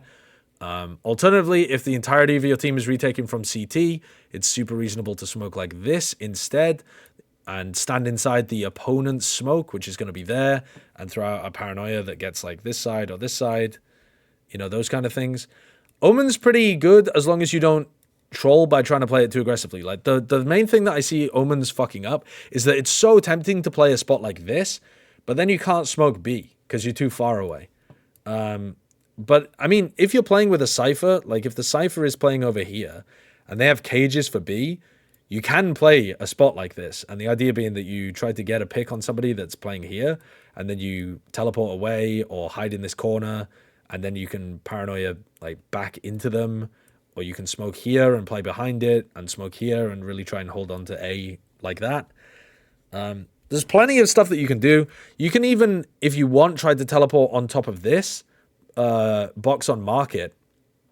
But only do that after you've closed this door, because otherwise they can see you from mid. And the advantage of that is the same you can see over the top of this smoke. You can also teleport on top of this box, because you can see over the top of this smoke. Or at least you can see over the top of it if they smoke like this. You should also be aware that if you're playing Omen on the attack side, if you're playing Omen on attack side, you if you smoke like this, they're going to be able to see you over the top from bench. So if you're the Omen and you like walk in like this, these are your two default smokes, but this one should be just offset a little bit towards the right, or blooming a little bit into the site like that so that they can't see over the top of it. But if you're the Omen, if you've smoked flush, come out with your crosshair looking up towards the top, you'll probably get kills for free. And if you've smoked like this, try to hold a crossfire with you and somebody else on both sides of the smoke so that you are able to kill anybody that comes through. Or post-plant positions like this are really good too, where you are holding underneath here so that you can't get seen from Boba, but you're holding market. What else? On the attack side, by default, if you're doing a fast A hit, you should be throwing this paranoia and then smoking here, like that. And then try to tell your team to go through elbow most of the time, honestly. I think heavy elbow pushes are normally better. But you'll have pushed back the player that was over there more towards the site. And then, yeah, those are your default smokes over towards B. If you're smoking mid for map control, you want to be just literally, it doesn't take any brain power at all. You just put it there. What else?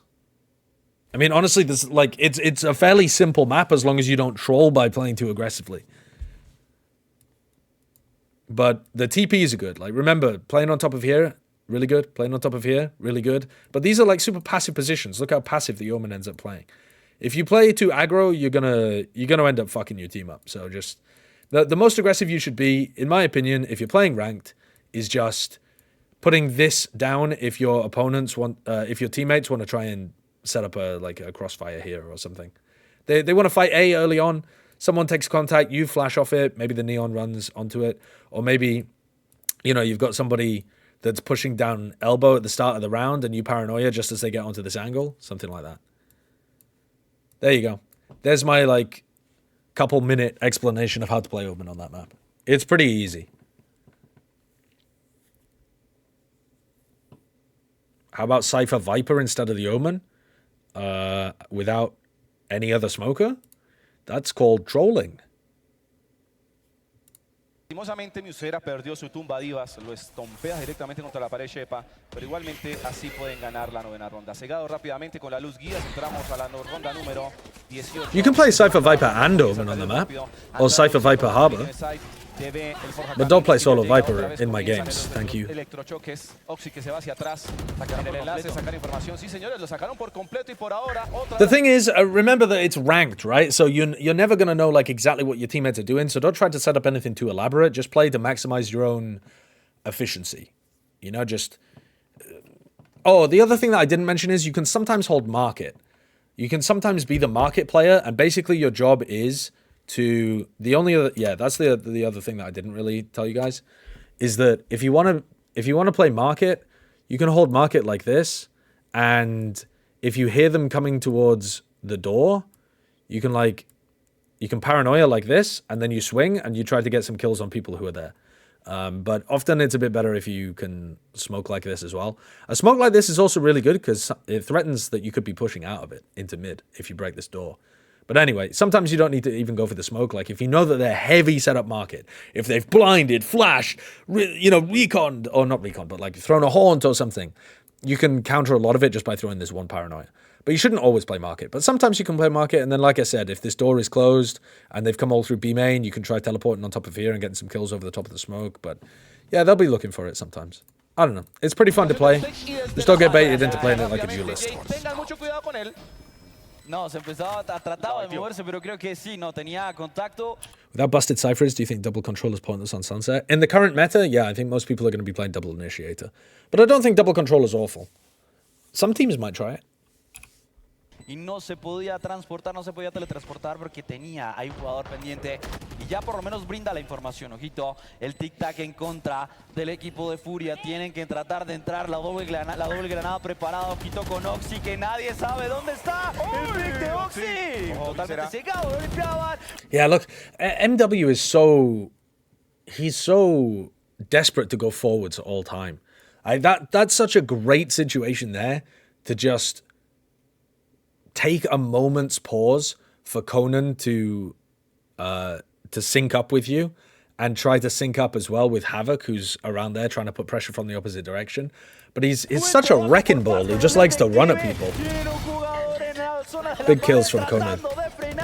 Vanity Whippy que tienen que venir a ayudar. En este momento no hay desplazado. Está buscando, tratando de conectar. Good kills from Conan. El detective. ¿Qué va a pasar a partir de este momento? También para empezar a condicionar.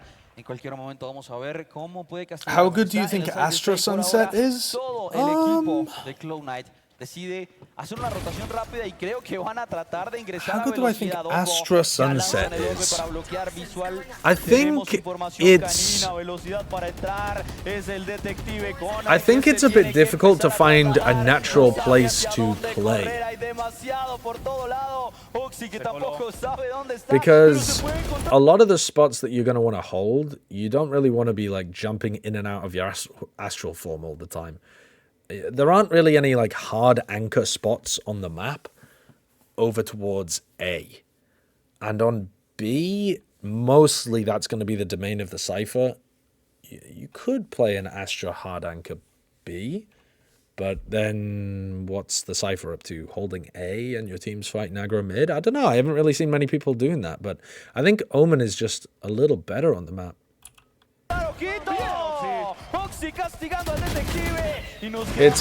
It gives you so many tools to work with as well, the Omen.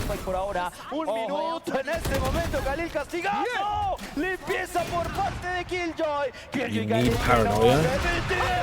I don't know, I think there's maybe some comps where you wouldn't if you were playing double initiator, you might be able to get away without it, but I think it is super useful on that map. There's just so many places where paranoia is good, where the teleports are good. The extra smokes are a bit better, but who cares? Yeah, TPs to get out of positions are really useful on that map.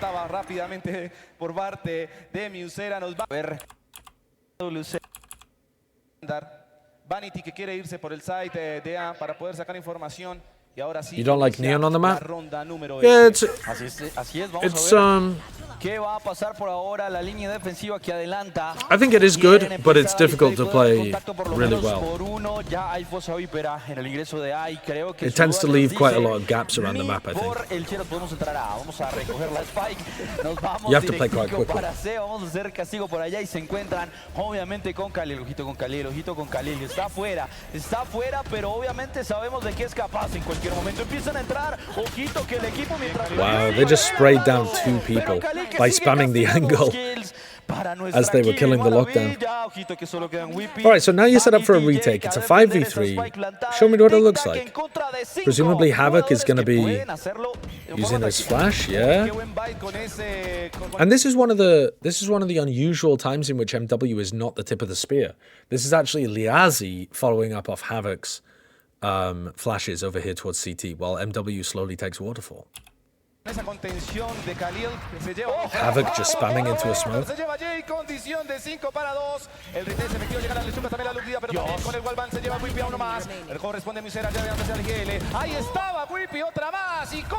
Yeah. I think MW needs to just learn to pause for like a moment so that he's double facing people or about to get traded, because the timing's not bad. It's just that the rest of his team is scrambling to keep up with him. Y es el match point para el equipo de la Furia, para el equipo de la fuerza brasileña. Ahí está, nos vamos para el punto de mapa. El operator que no llega, sí señores, lo peluquea un poco a Oxy, que salta muy bien también saltando con esa velocidad. Is it safe to say this Cloud9 team's the definition of mediocrity, or are they showing potential? I don't think they're the definition of mediocrity. I think they've actually got a really talented roster. But it's about getting it's about getting that talent to exhibit itself regularly and having a good enough structure to be able to win. Because a lot of what they do is quite slapdash.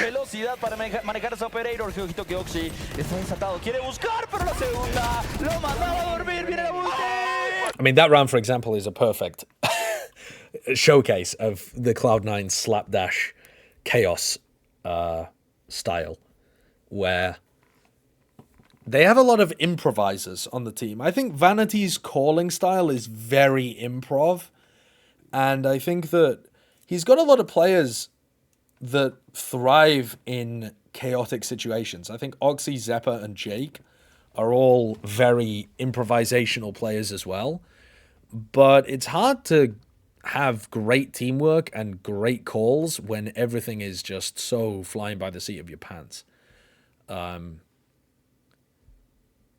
So I think they're going to be a fun team to watch, but I don't think they're going to ever reach the same heights that the previous C9 team did. Yeah. Would MW be better on a Paper X style team? Dude, MW couldn't really be much better than he currently is performing. MW could make the entire team a bit better if he sometimes slowed down a little bit. But in terms of his own individual performance, it doesn't get much better than what he's currently doing. He's on fire. He always has been on Duelist. It's just about how he integrates with the rest of the team.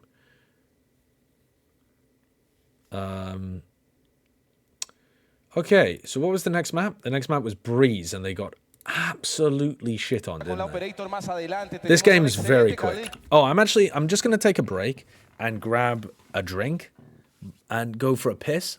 I'll be back in a sec. I don't think I even can run an advert, actually. Maybe I can. I'll be back in a sec. Oh.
What's up? What's up? Oh. Look, I'm cosplaying as my Coca-Cola again. Hello, it's me. Sponsored by Coke Zero. G2 video, by the way? Yeah, let's have a look at it. Now's a good time.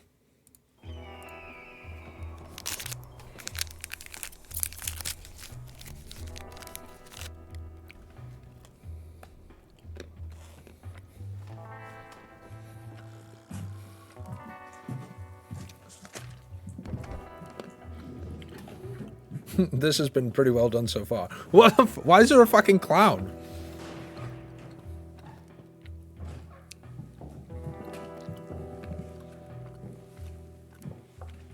I thought we were in your town years ago. What the fuck is this? Font color. What the? Get these closed captions out of here. They're distracting the shit out of me.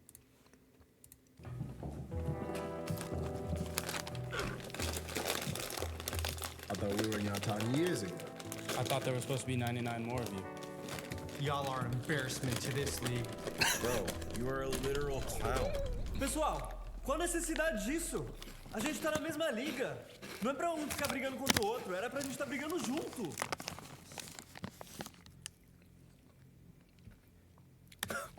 Okay, wait. I don't understand what's going on here. I think I've missed something. So the idea is each of these is representing a team, like the other people. Yeah? But it's not obvious enough, so I haven't even understood. Who's this guy supposed to be? We were in your town years ago. I thought there was supposed to be 99 more of you. Oh, there's supposed to be 100 thieves. Dude, I'm so stupid. I'm so fucking stupid, chat. I didn't even realize that was supposed to be 100 thieves. Y'all are an embarrassment to this league. Who the fuck is that supposed to be? Cloud9. Is it supposed to be Cloud9? Why don't they have the Cloud9 logo on them somewhere, though, so the joke is more obvious? Bro, you are a literal clown. Pessoal, qual a necessidade disso? A gente tá na mesma liga. Não é pra um ficar brigando contra o outro, era pra gente tá brigando junto.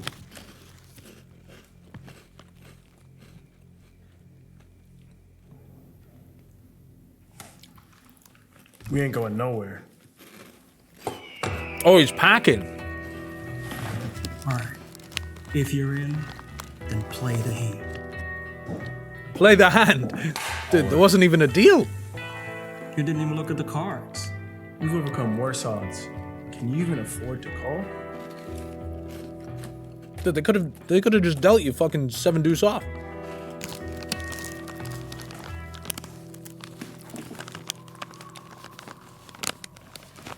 Yo, man. Crazy about it.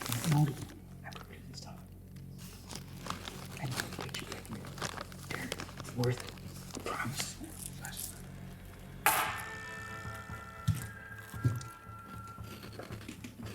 Call. Sean.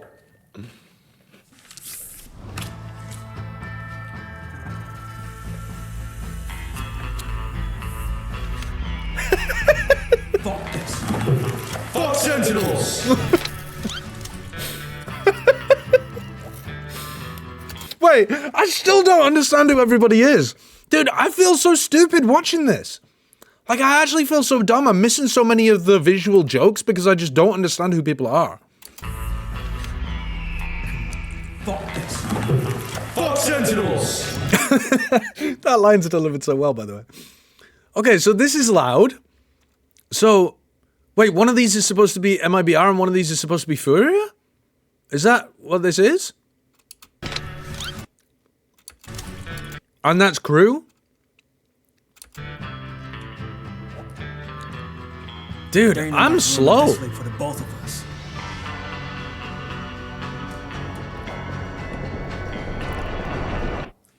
Oh, they've got a knife. Dude, MIBR has a knife. They brought a knife to a gunfight. That's so good. I swear, though, how the fuck are you supposed to get this when you're watching it at, like, full speed? Bruno, Who are we supposed to be shooting at again?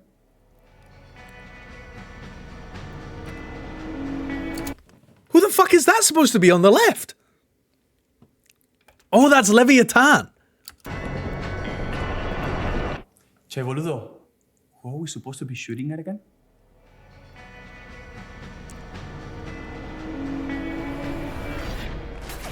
Dude, that video cooked, but they didn't put enough references into who was actually supposed to be who. I swear, I'm not just that stupid. Like, they just needed to, like, have them with the logos on the hats or something. That video made me feel dumb. It was so well done, but it made me feel so stupid. I had to pause the video 5 times to figure out what the jokes were. Fucking hell.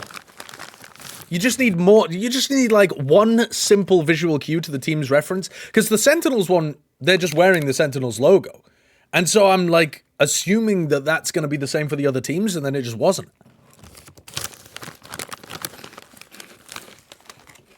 The subtle jokes are very, very funny once you go back and realize what they are. But I just lost them in the moment. The loud one had a loud logo as well, yeah. Y no hay que desmeritar el gran trabajo que está haciendo Cloud9. Vamos a ver cómo responde en este segundo mapa. 1-0 en la global. Furia se llevó el Lotus y ahora nos vamos para la ronda de pipas. Atención que Musera comienza a jugar con las emociones. Matanga. So, Furia, last time they played against Cloud9, did not go for any mid to A stuff like this. Rápido de Furia, está preparado. Tenemos contacto por parte de Musera que empieza a limpiar. Segunda, doble para Musera. Fue oportunidad de hacer la tercera. Castigo por parte de Musera. Great que pistol round sigue strat. castigando. Se lleva ya 3 jugadores, 3 almas para el bolsillo y el equipo. Que Yeah, they turned MW into a raid boss. Un poco más tranquilo. Por ahora la situación de retoma tiene que ser para la escuadra de Cloud9. Actually, who gave it up? Ingreso. Vamos para la ronda de pipas. Conan, right? Y no hay que desmeritar el gran trabajo. Yeah. IGL buying a sheriff for MW. Wait, they double raid bossed. Liazzi bought one for Havoc as well. Double raid boss? Vamos a ver cómo responde en este segundo mapa. 1-0 en la global. Furia se llevó el Lotus y ahora nos vamos para la ronda de pipas. Atención que Musera comienza a jugar con las emociones. Matanga. Empezó rápido, empezó muy rápido. Empezamos por el ingreso por mid. Puede ser oportunidad por acá. Rápido de Furia, está preparado. Tenemos contacto por parte de Musera que empieza a limpiar. Segunda, doble para Musera.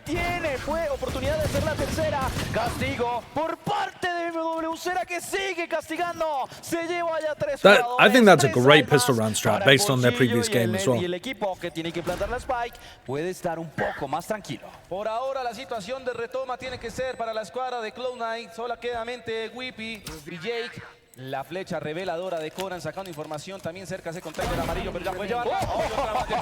Hola, Sheriff, ¿cómo pega este hombre? Dios I mean, the Viper bought a sheriff on pistol round and gave it to Havoc. Dándole la primera ronda impecable para la escuadra de Furia. Exceptionally based pistol. Momentística para el equipo brasileño. Nos vamos para la segunda. 1-0 en la global, en el Lotus que vimos anteriormente por un 13-8 en el marcador. Comienzan los datos eléctricos, también el revelado Havoc se va atrás un poquito. También Musera, Vanity, que también elige él, está buscando información. El búho dron llega de Conan, buscando información por zona de pirámides. La cortina tóxica que se levanta. Remember last time these two teams faced though as well? Cloud9 were running the Sky Comp. Sky Hub of Viper. So now Furia have to be thinking about the Recon Dart, have to be thinking about the traps, that kind of thing. Guardar obviamente su vida y no tenemos curación, así que es momento de tratar de aguardar un poco, que el resto del equipo le puedan ayudar a aguantar. Actually, did they have a Cypher last time as well? I can't remember. Flash para tratar de que Whippy no sepa hacia dónde están. Whippy que tiene seguridad de alta calidad para evitar que el equipo de Furia pueda entrar, y cambiamos por ahora de rumbo Entramos por mid, ojito que el side de A está totalmente entregado. Se cuela, sí señores, Lucera ya estaba ahí, pero rápidamente lo sentencia Vanity con el wallbang, condiciones Well, de 4 para 4. Killer still kills one. La situación de retake que llega para Cloud9, 11 de vida para el IGL de Cloud9, los dardos eléctricos también, la fragmentación que llega por Havoc para evitar la salida rápida por zona de todo el punto cero que sueltan para poder denegar habilidades, comienzan a reflejar, pero rápidamente Conan se lleva a Jake, Liasi que corresponde a Shepa, también Vanity que se lleva a Conan y Havoc también corresponde a Vanity, condición de 3 para 1, solamente queda Whippy que está solo, atención que ahí estaba. Okay. Ah, bueno, yo pensé que te ibas a quedar con esa arma. This is small. Ojito, ojito. But you're right, I have enormous hands and enormous Porque por ahora nos vamos por ahora casi full bind. an enormous can. La semicompra que mantiene con la ONU que quiere ganarse la escuadra de Furia. Back at home. So it just makes it look like this one's smaller. El punto cero de Shepa de la escuadra de Cloud9 se va hacia atrás Lucera, está pegado en la parte de arriba, ya comienza a sacar información, no le pega absolutamente a nadie. Por ahora. So yeah, in the previous game, Furia were only ever going into mid like this. And now, on round 1 and round 3, they're going like this. That makes a big difference. Like, a lot of the prep that Cloud9 will have done is focused around stopping them going on these kind of hits, going on these kind of hits, where they go like this. And instead, Furia are changing up their strategy pretty significantly at the beginning of this half. En el marcador en este segundo mapa, ronda 3, las bandas listas, hay Musera con la venganza de Gaia. We'll see if Cloud9 reacts. Por puertas dobles, a ver si pega con esa banda el papá. Ojo con eso porque por las escaleras lo está esperando Shepa. Cuidado con Shepa. Ay. Dios mío, tengo miedo. Tengo miedo. Ay, Matanga. Ojo que van a entrar y se están comenzando a replegar. Maybe we should start adding that into our casts, me and Bren. Oi! Míos Dios. Actually, I don't even know whether that's correct. Do both of those words have an S on the end?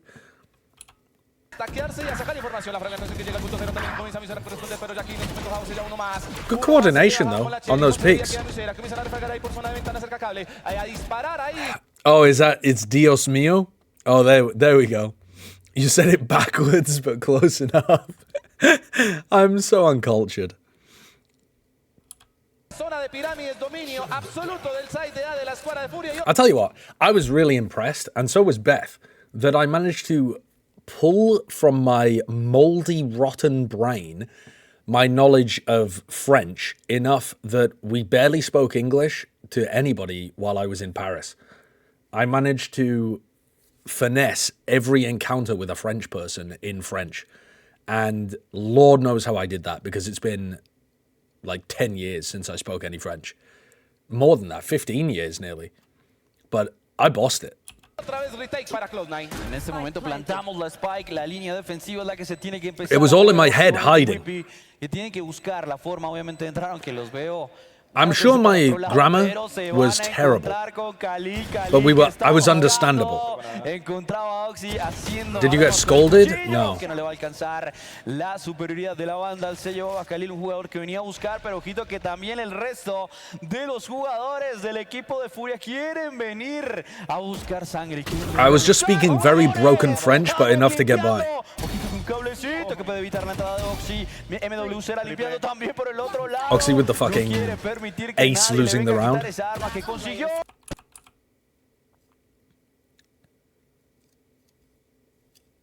Come on.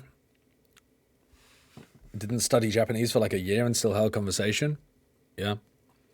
I think a lot of it, at least the vocabulary, just kind of sticks in your head a little bit. Were you recognized in Paris? Vamos a ver qué pasa si Furia sigue sumando o el equipo de las nubes empieza a cambiar algo en la historia. 2 segundos, 1 segundo. How big do you think Valorant is? La cuarta ronda de este enfrentamiento. Comienza la cuarta ronda y la marcha, la mata patos. Ojo con la mata patos. Mucho cuidado, ya comienzan a farmear los orbes Havoc.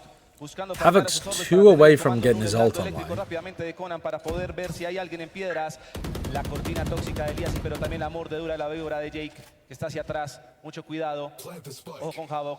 Están pidiendo que planten la spike, pero por ahora queda mucho tiempo. Están sacando información. También I am back in the land of the free. Ahí estaba Jake. Jump pick. Ahí estaba Salto. Hola, adiós. Hola, adiós. Ahí comienzan a refraguearle por ahora. Las condiciones se mantienen 5 para 5. No han entrado en ninguna kill, pero comienzan a refraguear a ver si le pueden pegar a alguien. I'm already getting pissed off, by the way, because I got to my hotel And they were like, "Oh, sir, we've got the hotel room ready for you already." I was like, "Okay, good." It's my check-in date. Technically, I did arrive like an hour before the check-in, but yeah, they were like, "Oh, it's a fabulous room, sir. It's fabulous." I went up there. It was the same room I had last time, but it has a balcony outside, which is cool. I've got a balcony. The problem is, because there's a balcony, it has less insulation, so all I'm hearing are cars, horns, the fucking local metro station all night. So I have a lovely, like, kind of south, I guess, facing balcony that gets a bunch of sun. Oh, lovely. But I also can't sleep.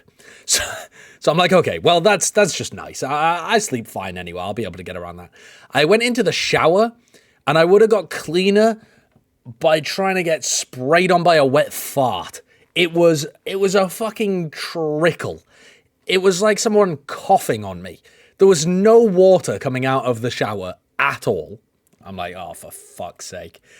I fiddle around with it for a little bit, get it going like a little bit better, but I've just got a weak fucking pathetic shower in there, which is so sad. And then they've given me a bathroom toilet, which I don't know whether any of you have really used many hotels in the US, but the hotels in the US have these really flat toilets. And I don't know how else to describe it, except that it looks like they've been built to hold any amount of weight. I think maybe that is the reason for their design, but they are kind of low to the floor and kind of wide. And the problem with that is that the gap between the top of the toilet seat and the water in the bowl, it's not that big. And once you've had a shit and a piss and the water level's risen a little bit, you're perilously close to getting Poseidon's kiss on the tip of your dick. You're like, it's perilous in there. I don't know who designed those toilets, but they are not ergonomic. They're not ergonomic. It's not good. It's bad. US toilets are designed very poorly. I do not have a 9-inch cock. I can tell you that for free. They are built badly. They're designed poorly. US hotel toilets are designed quite poorly.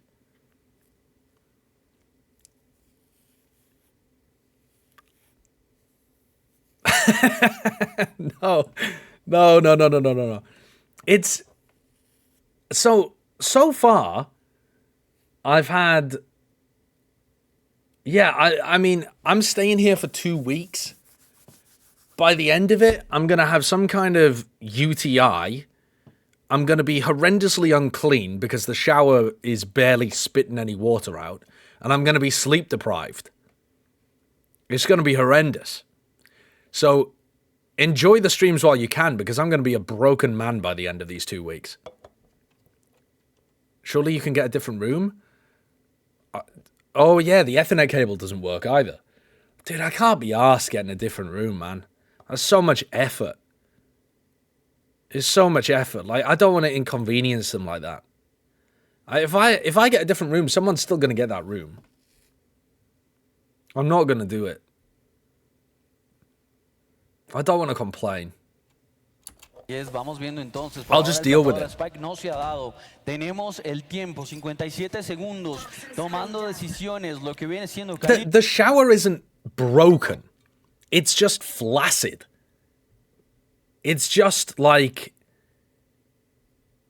It's just weak and floppy. It's called broken. It's just lacking pressure. Buscando también el contacto en cualquier momento con su dual. Is the quality 720p for everyone? Yeah, I'm actually no, it shouldn't be. It should be 1080p. Lo que viene siendo Cypher, el Cypher de Cloud9 está esperando allá. Whippy aguantando, manteniéndose totalmente anclado y viene la intención de ingresar. So we're gonna hear you complain, but you won't do anything to fix the situation? Yes. Ya levantando rápidamente sus muros, pero llega la flecha, sacando información. Sí, señores, la furia del cazador de Conan a buscar información. Ahí está Valia, así que se lleva doble con la Phantom. It's 720p? No way. Output 1080. Oh, bro. It's downscaled to 720. And it's in 30 FPS? Okay, I'm going to restart the stream. I'll be back in a sec.